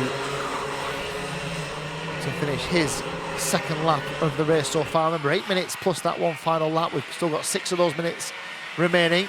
And there is the squabble over 4th, 5th, 6th and 7th with Weir, Karbalov, Tristan Powell, Oscar Walmsley-Jones. What sort of progress has Sherry-Ann made? She's up into 11th at the moment. Kylie has made 1 place up to 13th. And if anything, Kocelek is driving away. He's got the gap up to 1.8 seconds now, James Kocelek. Here is that battle further down the field as Weir just about holds off the advances of Liam Karbalov, who remains in 5th place with Powell just tucked in behind, and Oscar Walmsley-Jones just ready to benefit from any issues from the places in front. We're coming over to complete another lap. Kocelek is already past us and into turn 1, and what sort of response has Daniela Sutton been able to give on the last lap? A 37.1 as opposed to Kocelek a 36.9 last time round. So the gap has extended to 2 seconds between first and second. Bring Calder a couple of attempts further back, 37.2 last time round. So not really being able to make inroads. In fact, Daniela Sutton is quicker at the moment. There's a contact warning for Karbalov, who's in 5th place. And there is Weir in 4th. The battle for second place continues between Sutton and Calder. Just can't get close enough, bring Calder, to make that move as they go up into turn 3. Turn right and then head down to 4. At the moment, James Kocelek, very cool, calm and collected at the front of this field. He's got himself a lovely advantage, 2.1 seconds. He's quicker than Sutton, who's behind him, but Calder has just done his fastest lap, and that's just been replaced by Kocelek, who it was Calder did a 36.7, and then the next lap Kocelek responds with a 36.6. So we're trading fastest laps at the moment. But from a track position perspective, Calder needed to get past Sutton and has got past Sutton, so Bryn Calder is now up into second. The problem is the advantage between, or the gap between Kocelek and Calder is going to be around about 2.5 seconds, so he's going to have to lap at what, half a second quicker at least? Very, very unlikely. He's going to have to rely, I think, on a mistake from James Kocelek to close that gap. Daniela Sutton is still up there in 3rd. Had a really good start, didn't she, Daniela Sutton? And the advantage of that is, as the race is panned out, she's going to find herself in quite a lot of clear air here. There's a big gap between her and Daniel Weir in fourth, and Weir's got his own worries in terms of Liam Karbeloff, Tristan Powell and Oscar Walmsley-Jones behind him. Just looking at Sherry-Ann Powell, who's moved on to the back of that group as well, which also includes Archie Cole and Cassidy Southall for the top 10. And we've got a driver who has spun or certainly hit the tyres on the exit of turn 4. I think they probably need some. It's the 156, isn't it, of Archie Cole? So Archie's just slowly getting himself back out of the car. We've gone full course yellow now. This is interesting because this will play right into the hands of Bryn Calder, because he will close and cruise right up onto the back now of James Kochelek. It'll play into the hands of Karbeloff and Tristan Powell, who got past Daniel Weir, because they'll cruise up onto the back of Daniela Sutton. So expect all these drivers to get quite close to each other. They're not going very slowly at the moment, are they? Is the full course yellow even out at the moment? Yes, it is. But they're not really slowing down. So the pace probably needs to drop quite rapidly here from James Kochelek. Driver is out of kart, so that's encouraging. Archie Cole. How long have we got left? That's the other question. We can't really see, can we? Because it says on the full course yellow has the graphic. We've got 2 minutes plus a lap. So Archie Cole, they need to slow down a little bit. They're a little bit fast, these. The fact that everybody else is still at racing speed to keep up with them and to close the gap says that Kochelek is driving too quickly at the front of this field under full course yellow.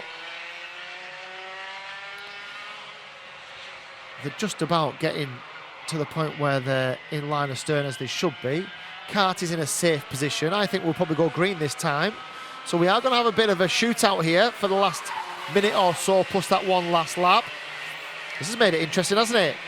Kochelek, Calder, Sutton, Karbeloff, Powell. Top 5. Where will they be in a lap's time? So they're about to restart. Kochelek hits the gas as he comes out of the final corner. He's got Bryn Calder within a kart length now. Sutton a little bit further back. Karbeloff on the back of Sutton. Behind Karbeloff is Tristan Powell. Daniel Weir is there as well. And then Oscar Walmsley-Jones, who's made the best of the restart then. Can Bryn Calder take advantage of that fortunate full course yellow from his perspective? Can he find a way past the race leader? Kochelek had this sewn up, didn't he? We said it was going to take a mistake. We didn't factor in it could take a full course yellow to bring these two back together. Can Calder take advantage?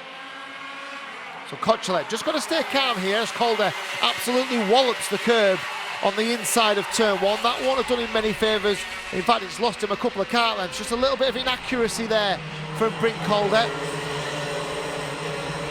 Round the right-hander of turn 3, down towards 4. Is he close enough this time? No, not quite. And he's a little bit ragged as well, isn't he? Bryn Calder, just when he needs to keep it nice and neat and tidy, just when he needs to cruise onto the back of Kochelek. And I wonder if that's because Kochelek has set such a strong pace here that Calder's just having to try and stay with him and work so hard to stay in touch with him. He's not going to be close enough to make a move at the moment, and this is the last lap as well. Kochelek's done enough here, hasn't he? He has a look over his shoulders.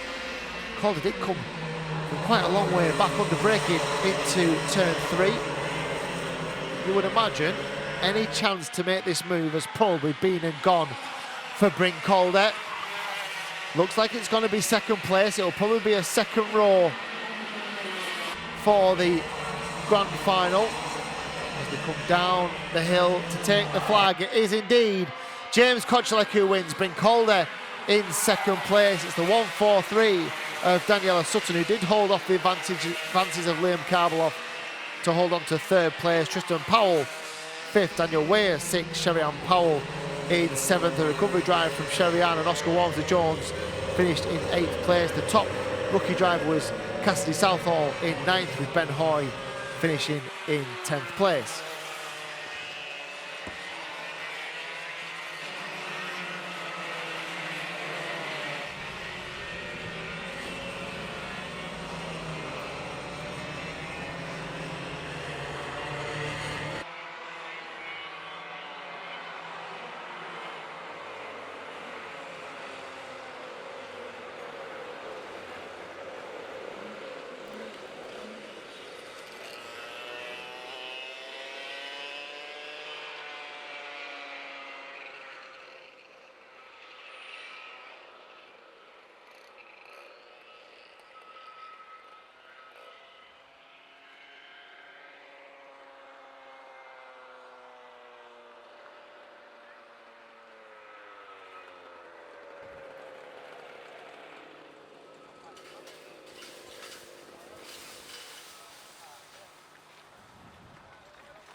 over, but I'm gonna correct you when you start talking utter cookies. He looks like that fella. Hey, don't think that stuff. You get on my nerves.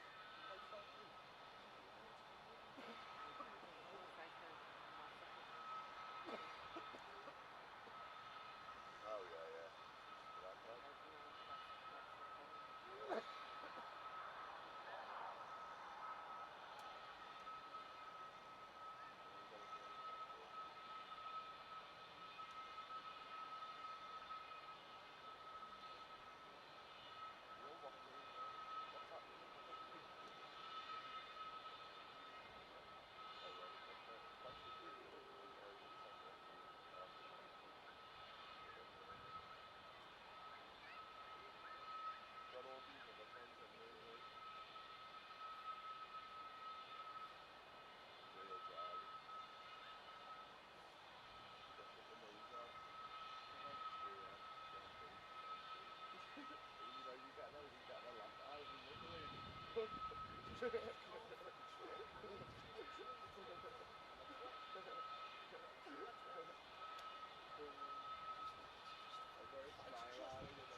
That's what I mean. Well, when he's on that,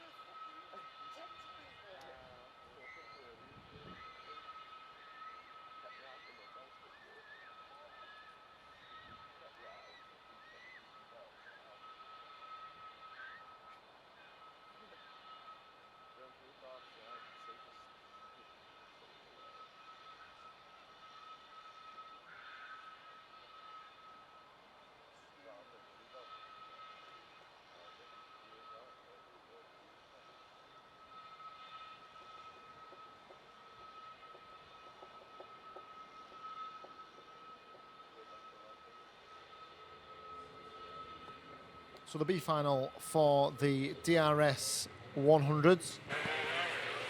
The opportunity for the drivers who didn't quite make it into the grand final later on this afternoon. Still an opportunity to gather championship points. But now the drivers will progress, or those who are familiar with what sometimes happens with a B final or a repechage, where the first four will progress into the main final. That's not the case here. It's a case of just another opportunity to get out there, to have another competitive race, to gather some championship points. As we see an early spinner on the formation lap, the 164 of Nearin Evans. So 5 drivers in this B final. It's a 10-minute plus a lap race. So Ben Thorley, Joe Wood, Isaac Kite, Ron Marsden and Nearin Evans.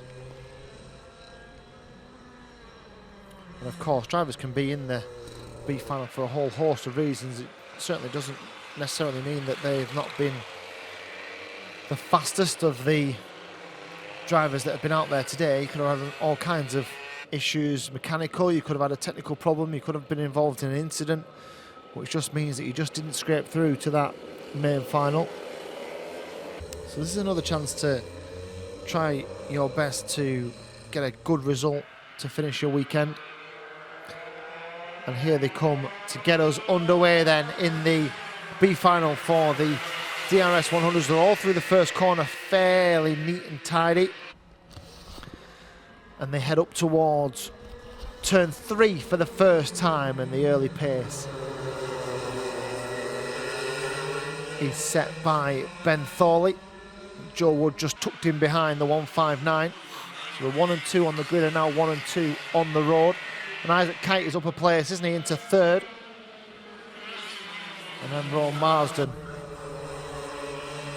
who certainly has shown decent pace throughout this season so far. I think it's the first of the B finals that Rowan's had to be in. And Nearin Evans at the back of this field at the moment. So 5 of them then head up towards turn 3 once more. This long right-hander opens up and then they'll swing themselves back towards the right-hand side. Oh, a little bit of contact between Wood and Thorley. So Wood had just managed to get alongside. They had a little bit of a touch between them. But they both continue, and they continue in first and second with Kite in third. Then Marsden in fourth and Evans in fifth as they come through the first turn once more. Certainly looking like there's some ominous clouds around at the moment. It's certainly got significantly dull, and there's a contact warning, and here is the contact. And he just had a little look over at him, didn't he? Ben Thorley just looked over at Wood and just slowly edged towards him. And Wood held his ground. And there was definite contact between the two of them. Just a little look towards the forecast and the skies just to make sure we're not about to get an unexpected shower. It has certainly got a little darker, a little bit more overcast out there. But no, we're not expected, certainly not in the forecast, for any additional rain. So dry conditions, and we've got a change for second place as well as Isaac Kite goes down the inside of Joe Wood. So Wood, who'd come on strong in the last lap or so, looked like he was going to make a challenge for the lead, and there was that contact. And now he finds himself back into third place. And can Isaac Kite close this gap on the race leader, Ben Thorley? Thorley's done the fastest lap so far, a 37.751. Only Thorley and Kite are the two to have ducked below the 38-second barrier. And there is the move. Late on the brakes from Isaac Kite. But nicely done. And now he can set his sights firmly on our race leader. The gap was around about 9/10 of a second. Let's see what it is as they come back into view this time. Oh, he's made a mistake. He's made a mistake. He caught the curb on the way through the chicane, and he knows it. He made a mistake as he came. You can see the lines on the circuit, can't you? As he came through the chicane, he was just going out of shot when he looked like he was all kinds of sideways. And he's just caught the curb there, didn't he? Just caught the curb. Marshall was fairly brave as well. Has to be said. He kind of jumped over the other set of tyres. So Isaac Kite, has he managed to rejoin? Just having a look, he hasn't. He has managed to rejoin, I think. We'll just see if he comes through next time round. But there's no change at the front then. So Thorley still leads. The benefactors of Isaac Kite not making it through the chicane last time round are Joe Wood, Rowan Marsden and Neeran Evans. They all move up to second, third and fourth respectively. And a little mistake there from Marsden, who clouts the curb on the inside of turn 3 as we head up towards the halfway mark. I'm just looking over. No, that is a well-parked DRS kart of Isaac Kite. So his day has ended. 4 laps into the B final. He was looking fairly promising as well, wasn't he? I don't know if he had the pace to catch Ben Thorley, but he's certainly done a decent job of dispatching of Joe Wood, who is now on the chase. Now, can Wood close this gap? He took a 10th of a second last lap out of Ben Thorley. He's going to need more than that. You would imagine he's going to need maybe 2 or 3. In fact, it's 1.6 seconds. He's going to need about 3/10 of a second a lap to get back on terms here.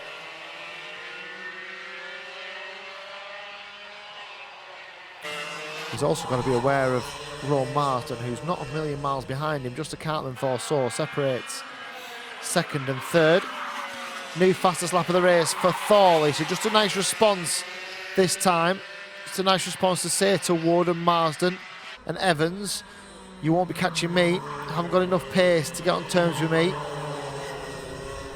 As Marsden goes very wide again. He struggles in the right-hander of turn 3, doesn't he? Very, very wide line. Almost like he can't slow the kart down quickly enough. It's going to hurt him on his exit speed as well. So let's just check the distance this time between Thorley and the rest.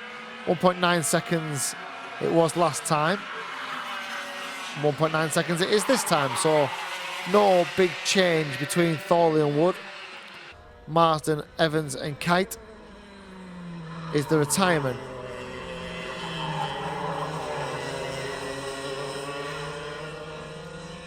So 5 drivers still on this circuit, still looking to get the best possible finish in this B final. They've completed 9 laps. They've got about 4 minutes still to go here.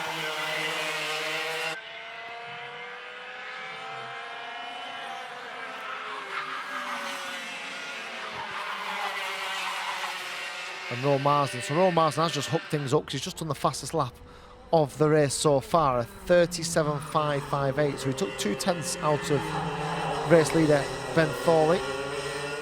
But that won't be enough, will it, in the closing stages here? What have they got left to do? 3 minutes, probably get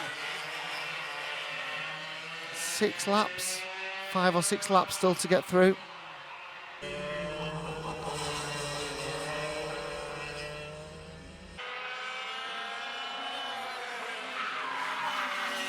So looking back to lap time, so Marsden and Thorley pretty much the same. Joe Wood, a 38 flat for him. So he was about half a tenth slower than the front two. Evans, 37.9. In fact, all 4 drivers still out there at the moment have just lapped within a tenth of each other. So another good advert for how close this racing can be. And Nearin Evans doing a good job just holding on to the back of the 2 in front.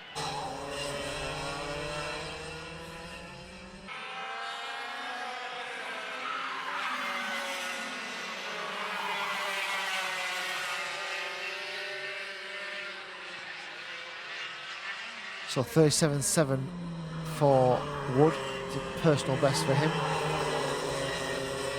And Rowan Marsden still has the fastest lap of the race so far, 37.558.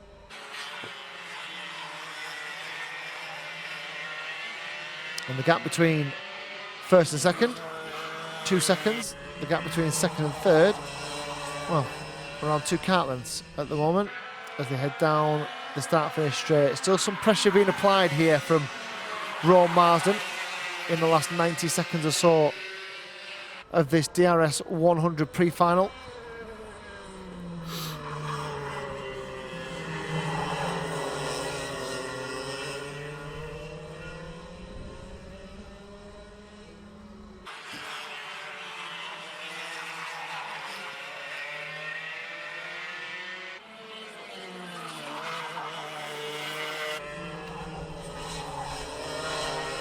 So Marsden again, that wide line through the last corner. Just lose him a kart length or so, doesn't it? Just lose him a little bit of time. If you could tidy that up, it would certainly let him get on the back bumper of Joe Wood as they came over start-finish line to start another lap. It might give him a chance to overtake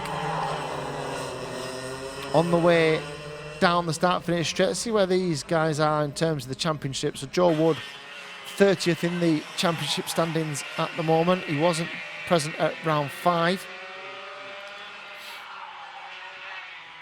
Isaac Kite, 27th in the championship. Rowan Marsden, 22nd in the championship. His best finish was a 2nd at round 2.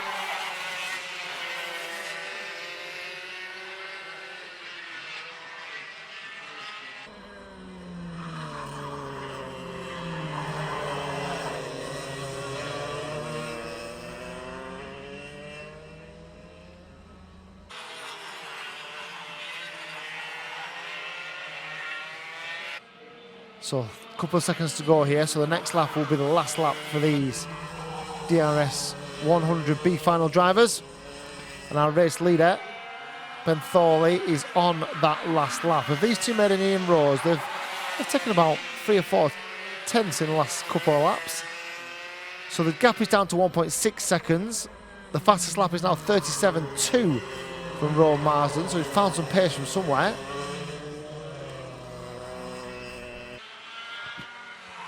So will there be a move to finish with here from Rowan Marsden? Has he got anything up his sleeve in the closing stages as they come towards the checkered flag then? It's going to be a B final win for Ben Thorley. He crosses the line then to win the B final. Second place will be Joe Wood. There was no change there. Rowan Marsden was 3rd. Nearin Evans was 4th. And Isaac Kite, the only retirement.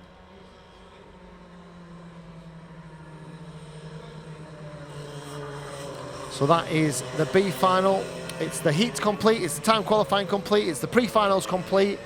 We now have 3 grand finals, the sharp end of the day, where all the maximum points can be given, where the trophies are won.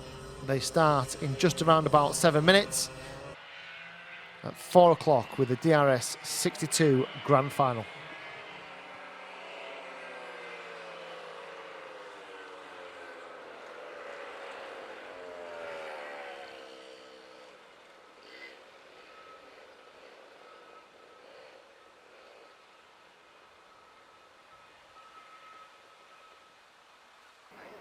So last race of the day then, the DRS100 grand final.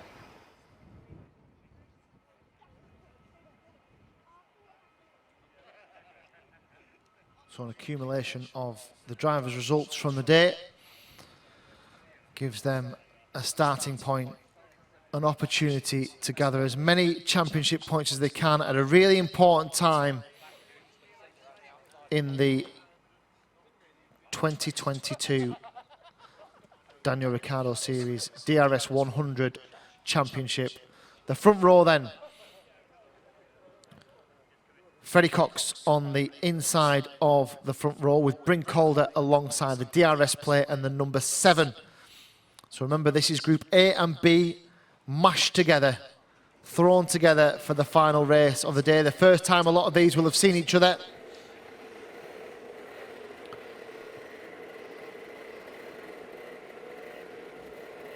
Row 2 with Charlie Ratford on the inside, just behind Freddie Cox.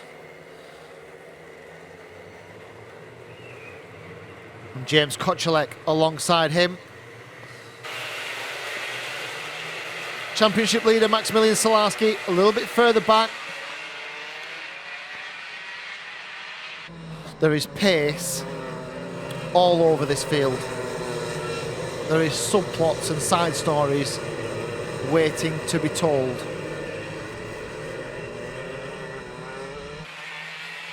Front 2, the best chance to get off to a good start, but so many drivers in behind who could be there and will have a say in the closing stages of this 12-minute plus a lap grand final for the DRS 100s. Will we go at the first time of asking? That's the first question.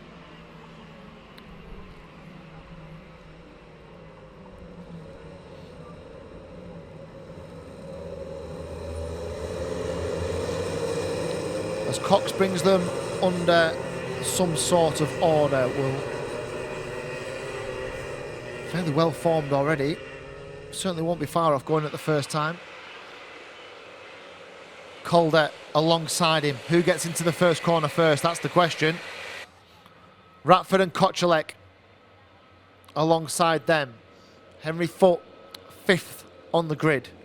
Alongside him is Tristan Powell, then Salarski, Daniela Sutton, Liam Karbeloff, Jake Woodrow, Daniel Weir. So many that you could make a case for. Do we go first time? We do. They're almost 3 abreast. Bryn Calder's made the best of the starts. There's contact further back. There's a lot of contact further back. Advantage Calder, is it? No. False start. And lots of contact further back as well. So, how do they pick that out then? So the 3 drivers that have come to blows on the way out should restart. It was already a false start. We weren't racing. They should all rejoin. So one of them is Sherry-Ann Powell. So if she can get some tyres off that, she will restart this race. What a start from Bryn Calder. He'll be absolutely gutted. Right, I'm also looking at Daniel Weir. Daniel Weir's got a bent rear axle. So Daniel Weir will not, oh, we've gone red. So the flag is red. So we've stopped. This will be a full restart, I'm absolutely sure of it. Well, the race hasn't actually started, has it? So it definitely will be a full restart. So we're red. We've got a couple on the far side on the exit of 2 that just needs sorting out. I would imagine the issue is going to be with the tyre barrier over there. It will be a full restart, so there's no issues with any of these drivers, I wouldn't have thought, because the race has never started. So from what we did see, Brinkholder, here we go, Brinkholder got the best of it. There was all kinds of stuff went on in the midfield, and it was down into 2, wasn't it? It's almost a concertina effect. It was down into 2.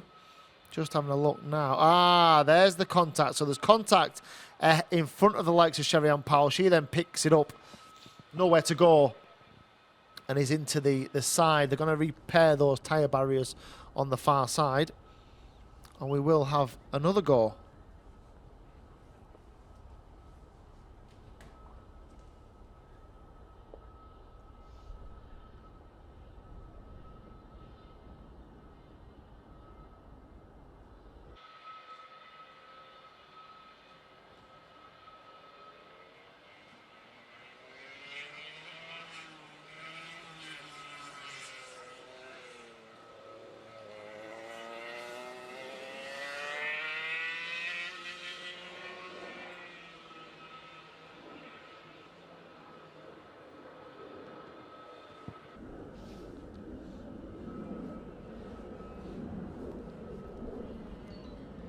I'm assuming the lights didn't change. And when the lights haven't changed, I'm also wondering why there was so much carnage and everyone was racing into the first couple of corners. If the lights had changed and it was then a false start, why did the lights change?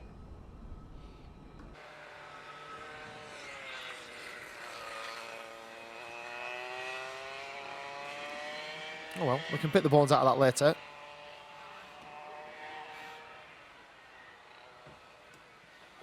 Hopefully, we're about to get underway with our second attempt. Now, they've got to regrid them all, so this is a problem, first of all. So we've got to get them all back into the place that they started. Now, you would think they would know, wouldn't you? Because they've just spent 10 minutes sat on the dummy grid looking at the back of a car with a number on it. So you would think they would remember, but they generally don't.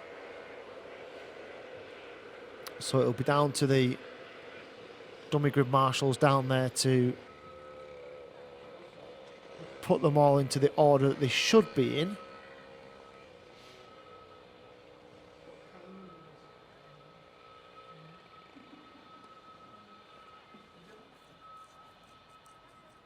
And once they're back into that order, we can set them up on a formation lap. I think they're pretty much there, aren't they? It looks like they're pretty much there from our vantage point.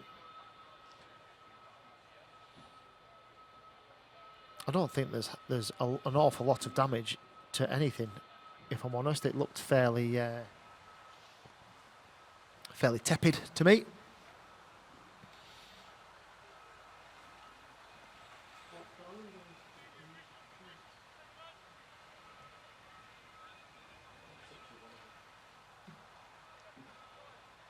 So 24 DRS100 carts, all trying to get through the first couple of corners. Let's see if we can make it through unscathed at the second time of asking. They'll get restarted. They'll all go and do a formation lap again. And it'll be another chance for Freddie Cox from the inside of the front row. Another chance for Charlie Ratford from the outside of the front row. Didn't look like a great start for Freddie, did it? Didn't look like he really got away. And having said that, if the lights haven't changed, he wouldn't get a good start, would he? Because he wouldn't be expecting a start. So that's the bit that I'd be just wondering about from a driver's perspective, is if those lights changed, yes, they are going to go and race through the first couple of corners. If they then deem it to be a false start, that's got to be really clear out there on circuit. If the lights didn't change, they shouldn't have been racing anyway, so they've only got themselves to blame if they fall over each other.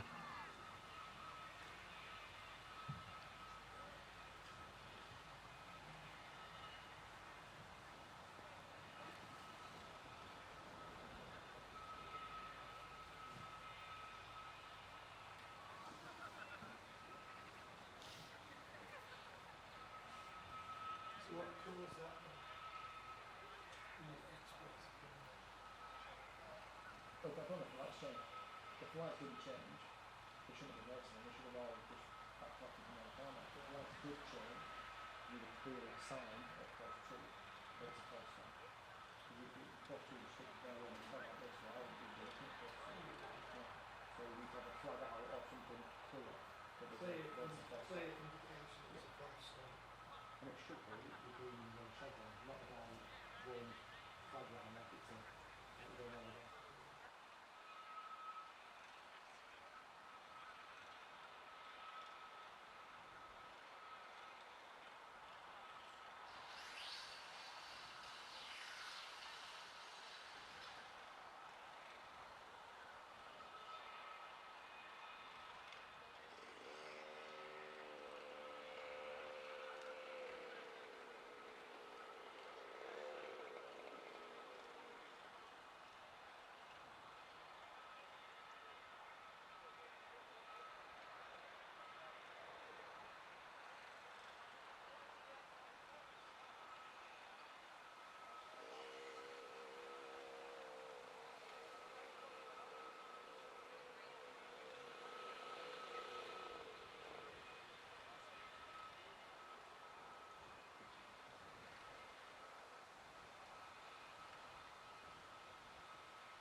So let's try again then.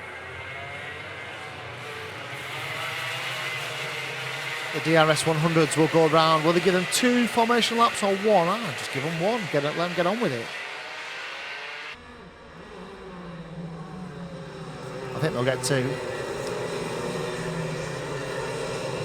So Freddie Cox will lead them out then. Bryn Calder will be alongside him. They'll stretch their legs, they'll warm things up, they'll prepare to go again. 24 DRS100. I said it was going to be a cracker. It's already a cracker. We're not even started yet.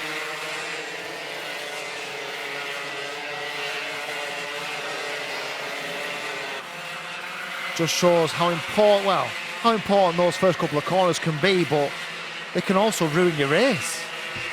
If you're over exuberant or you make a move that is perhaps a little bit risky. I think we'd all like to see just 24 DRS100 cars get through the first couple of corners and then settle it properly as it should be done. Let's see what we get. So they've been round for 1 formation lap. They're already nice and neat and tidy.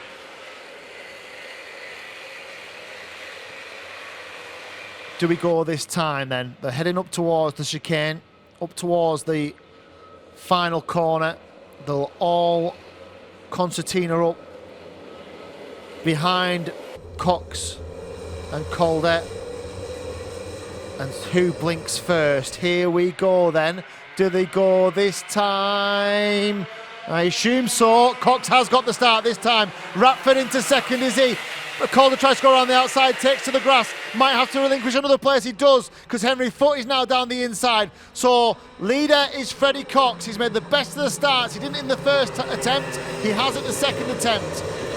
And there's contact, is there, into the right-hander. Whoa, there's contact in the left-hander as well. There's all kinds happening. And Henry Foote has spun out a third in the left-hander. The rest of them stream through. We've lost more than one. Down to complete the first lap. Cox then, while all that was happening, he's relinquished that lead to Charlie Ratford. Ratford and Cox, 1 and 2. Let's get you a classified list as they go over start-finish to start another lap. Kochulek is third, Salarski fourth, Calder, shocker of a start, down into fifth, Karbalov is sixth, Oscar Walmsley-Jones seventh, and then Woodrow, Powell, Freddie Farrell is 10th, and the best of the rookie drivers as well. Here are the leaders then. Ratford through the chicane. Cox just in behind him. He's a couple of kart lengths away though, isn't he? Keep your eye on Kocelek and Salarski, both with absolute bags of pace. Can they get on terms? You have a long, long way to go here. Still 10 minutes of this race to go.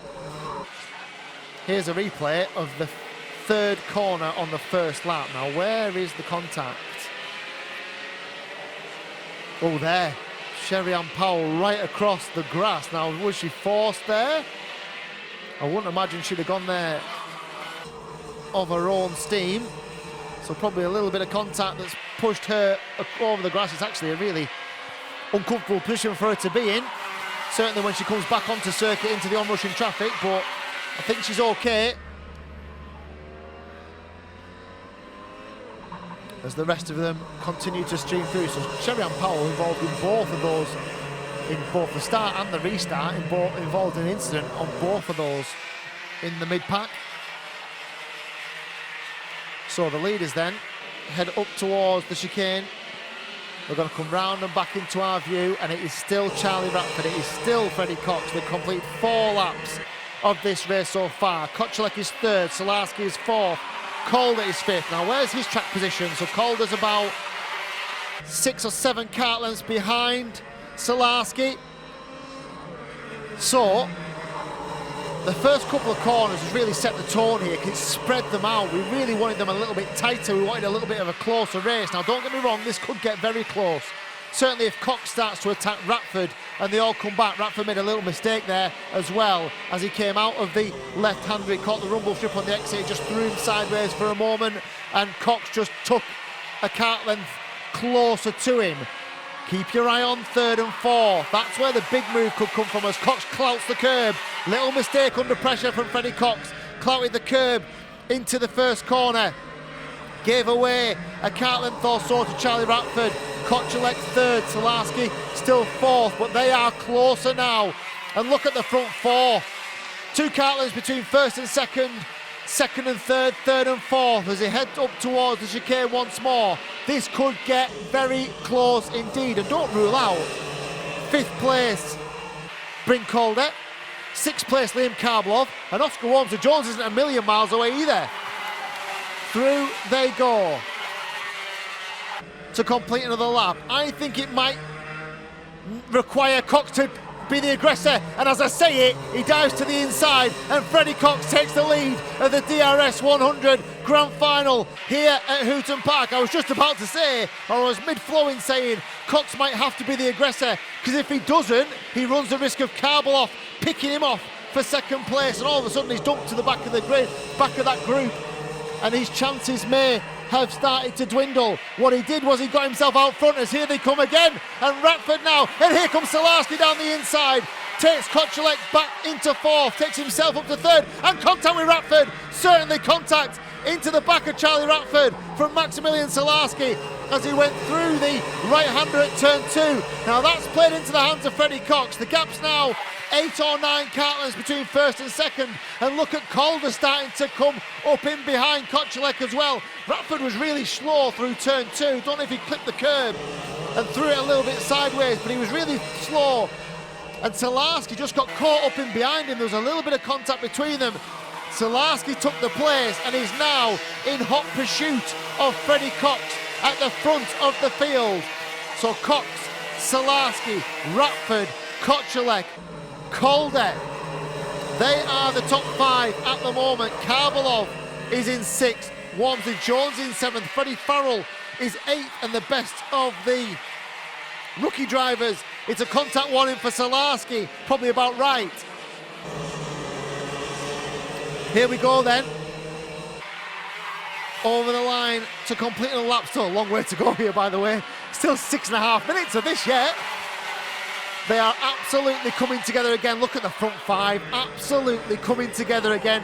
In a lap or two, these 5 will be nose to tail, and you can take your pick from any of these 5 drivers. Cox, Salarski, Ratford, Kochulek, Calder, Karbalov. Who's your money on then with 6 minutes to go here? Cox at the moment out front. Salarski, watch him breathe in second. There's a gap, then slight gap back to Charlie Ratford. Kochulek tucked in behind him. Bryn Calder puts his head down, tries to get back on terms with all of these. If these start to squabble, it'll pay right into the hands of Bryn Calder in 5th place. He's there or thereabouts as they go through the right-hander once more at turn 3. Down the hill towards 4. Double apex back marker as well to deal with for the leaders. The 117 of Eldon Holland. I'm assuming we've got some blue flags around. That would be good. Yes, we have. Good work from the marshals here. Here comes Salarski down the inside. What an opportunistic move that is from Maximilian Salarski. We've hardly seen an overtaking manoeuvre in the last corner. We've had, and Ratford goes to the inside. Ratford takes advantage of Salarski's slow exit from Paddock Corner, and he now leads. The 3 of them together. Here comes Salarski again. He says, I want that lead. I will not give it up. He goes to the inside, and Ratford picks his pocket on the exit. Here comes Cox down the inside. Can he retake that 2nd place? No, he can't. And they all hold line astern once more. 3 new leaders in the space of the lap. It is now Charlie Ratford, 2nd place Salarski. So Ratford, who looked like he was dead and buried a few laps ago when he was dropped off the pace by Salarski, now finds himself back out front. This is the grandstand race, the grandstand finish we expected. There's 5 of them. They are all in this as they head towards the closing stages. We've got 4 minutes of this still to go. I was just saying as well about Salarski's move on Cox. We've hardly seen an overtaking manoeuvre in the final corner here. It's so quick. It leads you into the corner so nicely into this final corner at Hooton Park. It's just not a place you overtake unless you are Maximilian Salarski, and you will overtake anywhere that it is required. He hit the front, but his slow exit down the long pit straight here allowed for Ratford to drive down the inside. And now Charlie Ratford has established himself as the new leader. He's had a couple of laps, everything's settled down. Ratford, it is who leads. We'll have a quick look down the order. Karbalov 6th and 7th. Have we got a change? No, we haven't. I was just looking to see the change in the front 5. Here comes Salarski again. Same move, same place, different opposition. Salarski's gone back to the front now. Can he hold on down the pit straight? He goes to the inside, try and make it happen. He has held on. And this time Salarski makes it stick. 2nd place now for Freddie Cox, who nicked down the inside. And in one move, Charlie Ratford's gone from 1st to 4th, although he's going back down the inside, as is Cox on Salarski. These 5 absolutely on each other, trying to find a way through. Salarski down the inside on the 2nd apex at the left-hander at turn 4. I don't think I've ever seen it there. Salarski rewriting the rule book in terms of where you can overtake at Hooton Park. He goes back to the front. Salarski, Cox. 3rd place is Charlie Ratford. Here comes Bryn Calder. So Calder has just picked off Kochulek. He's took right in behind the 3rd place driver. He goes down the inside, does he? No, decides better of it, does Bryn Calder. Calder's going to have to make some moves though. He's got 2 minutes, 2.5 minutes, and expecting to, if he wants to win it, he's got to get up to 3rd. I think the driver in 3rd here, in this next minute, probably has the best chance of winning this race. The front 2 are going to fight, there's no doubt about it. Little mistake from Cox. There was a little mistake from Cox as he went through the right-hander at Paddock, and Salarski stretches his legs away at the front here. That could be it. If Salarski can get his head down now, Cox has got to put a couple of really good corners together, or he'll come under pressure from Ratford as well. Salarski, Cox, Ratford, then Bryn Calder, then James Kochulek, the 5 of them. An intense pace. Up towards the chicane they go. How long have we got left? We've got 90 seconds plus 1 lap. Still lots of drama to unfold here. Cox, to be fair to Freddie Cox, oh, he's made a mistake. I was saying to be fair to him, he's just dragged himself back into contention, but he made a huge mistake coming out of the 2nd corner, and Ratford is going to have to go past him if he wants to win the race. Cox is trying to hold him off. Cox has held him off. This plays into the hands of Salarski. He wants them to fight. Calder's up into third. I think Salarski might have done enough here. How long has he got left? A minute to go, plus that final lap. I was just saying that Freddie Cox has worked his way back onto the coattails of Salarski, and he made a huge mistake as he went through turn one. He ran ever so wide. He caught the rumble strip on the exit. It cost him a couple of kart lengths, and it's pushed him back from Salarski into the hands of Bryn Calder, James Kochelek and Charlie Ratford. What must Charlie Ratford be thinking? He looked like the favourite 3 or 4 laps ago. All of a sudden he's down and out in 5th. Somebody's got to put something unbelievable together in terms of pace to get on terms with Maximilian Salarski.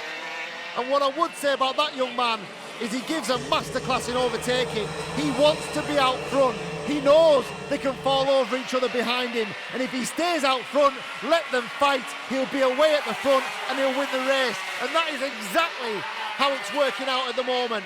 Salarski then looks over his right shoulder with a huge smile on his face, I'm sure, but full of concentration. He's still got a job to do, but he'll know that he's got a comfortable gap between himself and Freddie Cox. Calder 3rd, Kochelek 4th, 5th for Ratford, 6th, I think, for Karbeloff. He is 6th. Top rookie is now Ruby Smith in 10th at the moment, but we won't take our eyes off the leaders. We won't take our eyes off this final lap. I think Salarski's done enough. The squabble is over 2nd, 3rd and 4th between Cox and Calder and Karbeloff. Round the final time, turn 3 down to turn 4. There's not many overtaking opportunities from here unless you are Salarski, and he doesn't have to overtake anyone because he's at the front of the field. Salarski then, 1 corner to go for Max Salarski. Cox will come home in 2nd, but it's Maximilian Salarski who wins the grand final of round 6 of the Daniel Ricciardo Series here at Hooton Park. What a drive from that young man. When he needed to make moves, he made them. When he needed to make them stick, he made them stick. What a drive, what a final. Salarski wins it. Freddie Cox in 2nd, 3rd place for Bryn Calder. James Kochelek comes home in 4th. Charlie Ratford will be disappointed, I'm sure, to come home in 5th. It's Liam Karbeloff, Oscar Walter, George Henry Foot and Maximilian Reed. Ruby Smith is the first of the rookie drivers as the crowd applaud your winner, Maximilian Salarski. It's another epic DRS100 grand final here at Hooton Park. Our attention will turn in a few moments time, or in around 30 minutes time, to the trophy presentation. I'm sure you'll join us live on our Facebook channel and on YouTube, and then all eyes onto October, all eyes onto Fulbeck, all eyes onto the final round of the Daniel Ricciardo Series, where we will have 3 brand new champions to crown. We will see you then.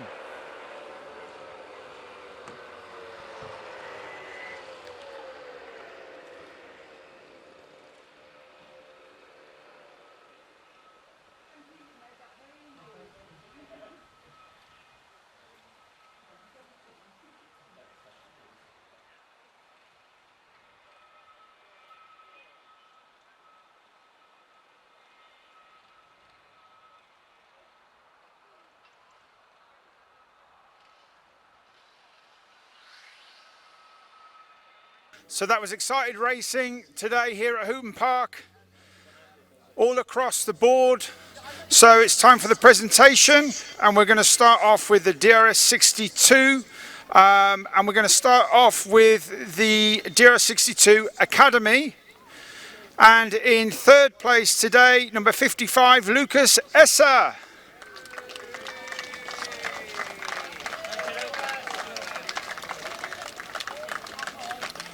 Well done, Lucas.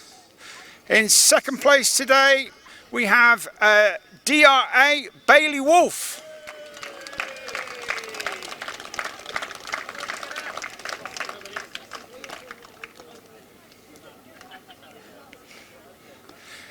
And your winner today, number 93, Ilya Veliko.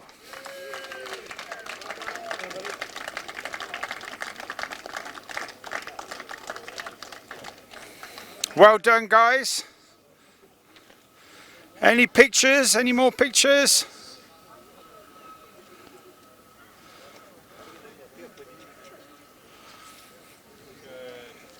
Mums and dads, brilliant. Round of applause for the DRS62 Academy drivers.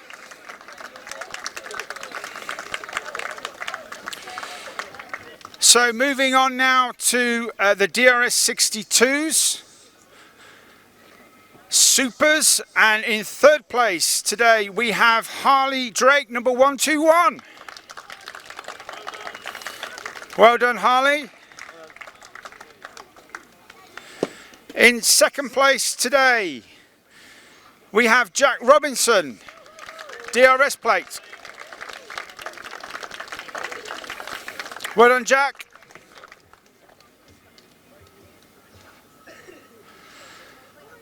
And your DRS62 Super winner today, number 3, Oscar Walsh. Well done, Oscar.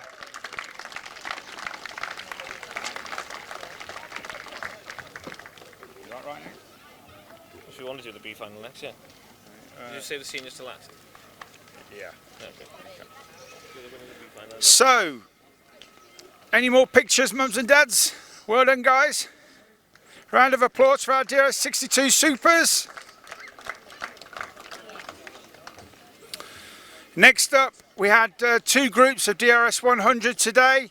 So in the B final, your winner today was number 163, Ben Thorley.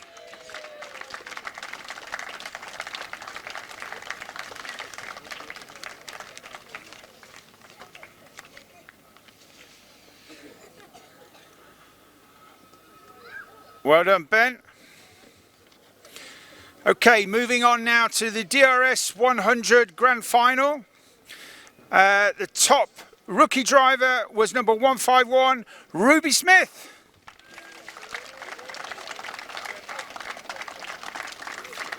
Well done, Ruby.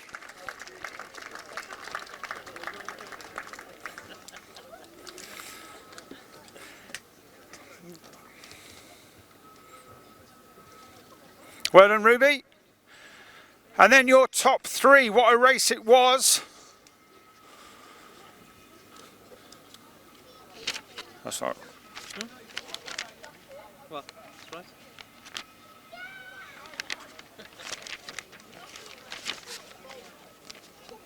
In third place, number 3, Max Solarski.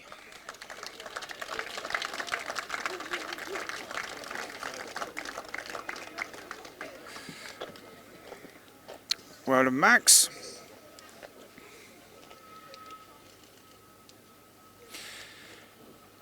In second place today, number 7, Bryn Calder.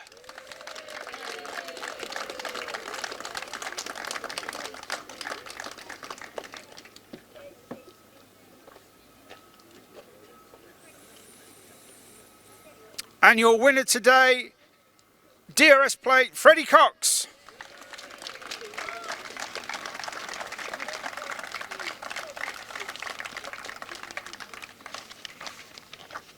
We don't have the 125 list. Well, I don't have the 125. Oh, do you? You just look at it.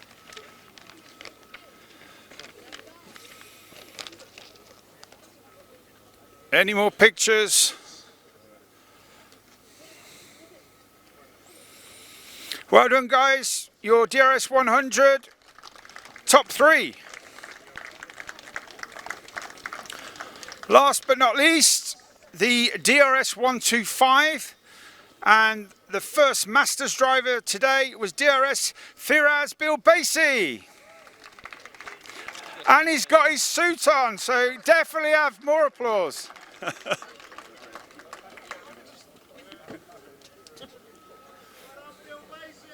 Hey.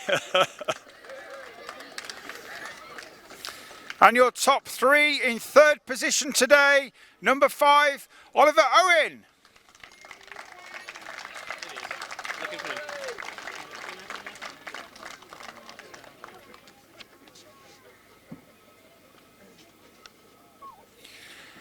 Your second place driver today, number 183, Ben Gartside.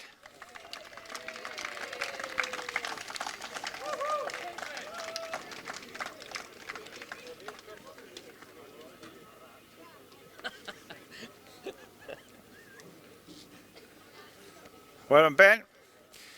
Your winner today, number 1, Sam Faulkner. And he's got his suit on. Your DRS100 top 3, ladies and gentlemen. Thank you.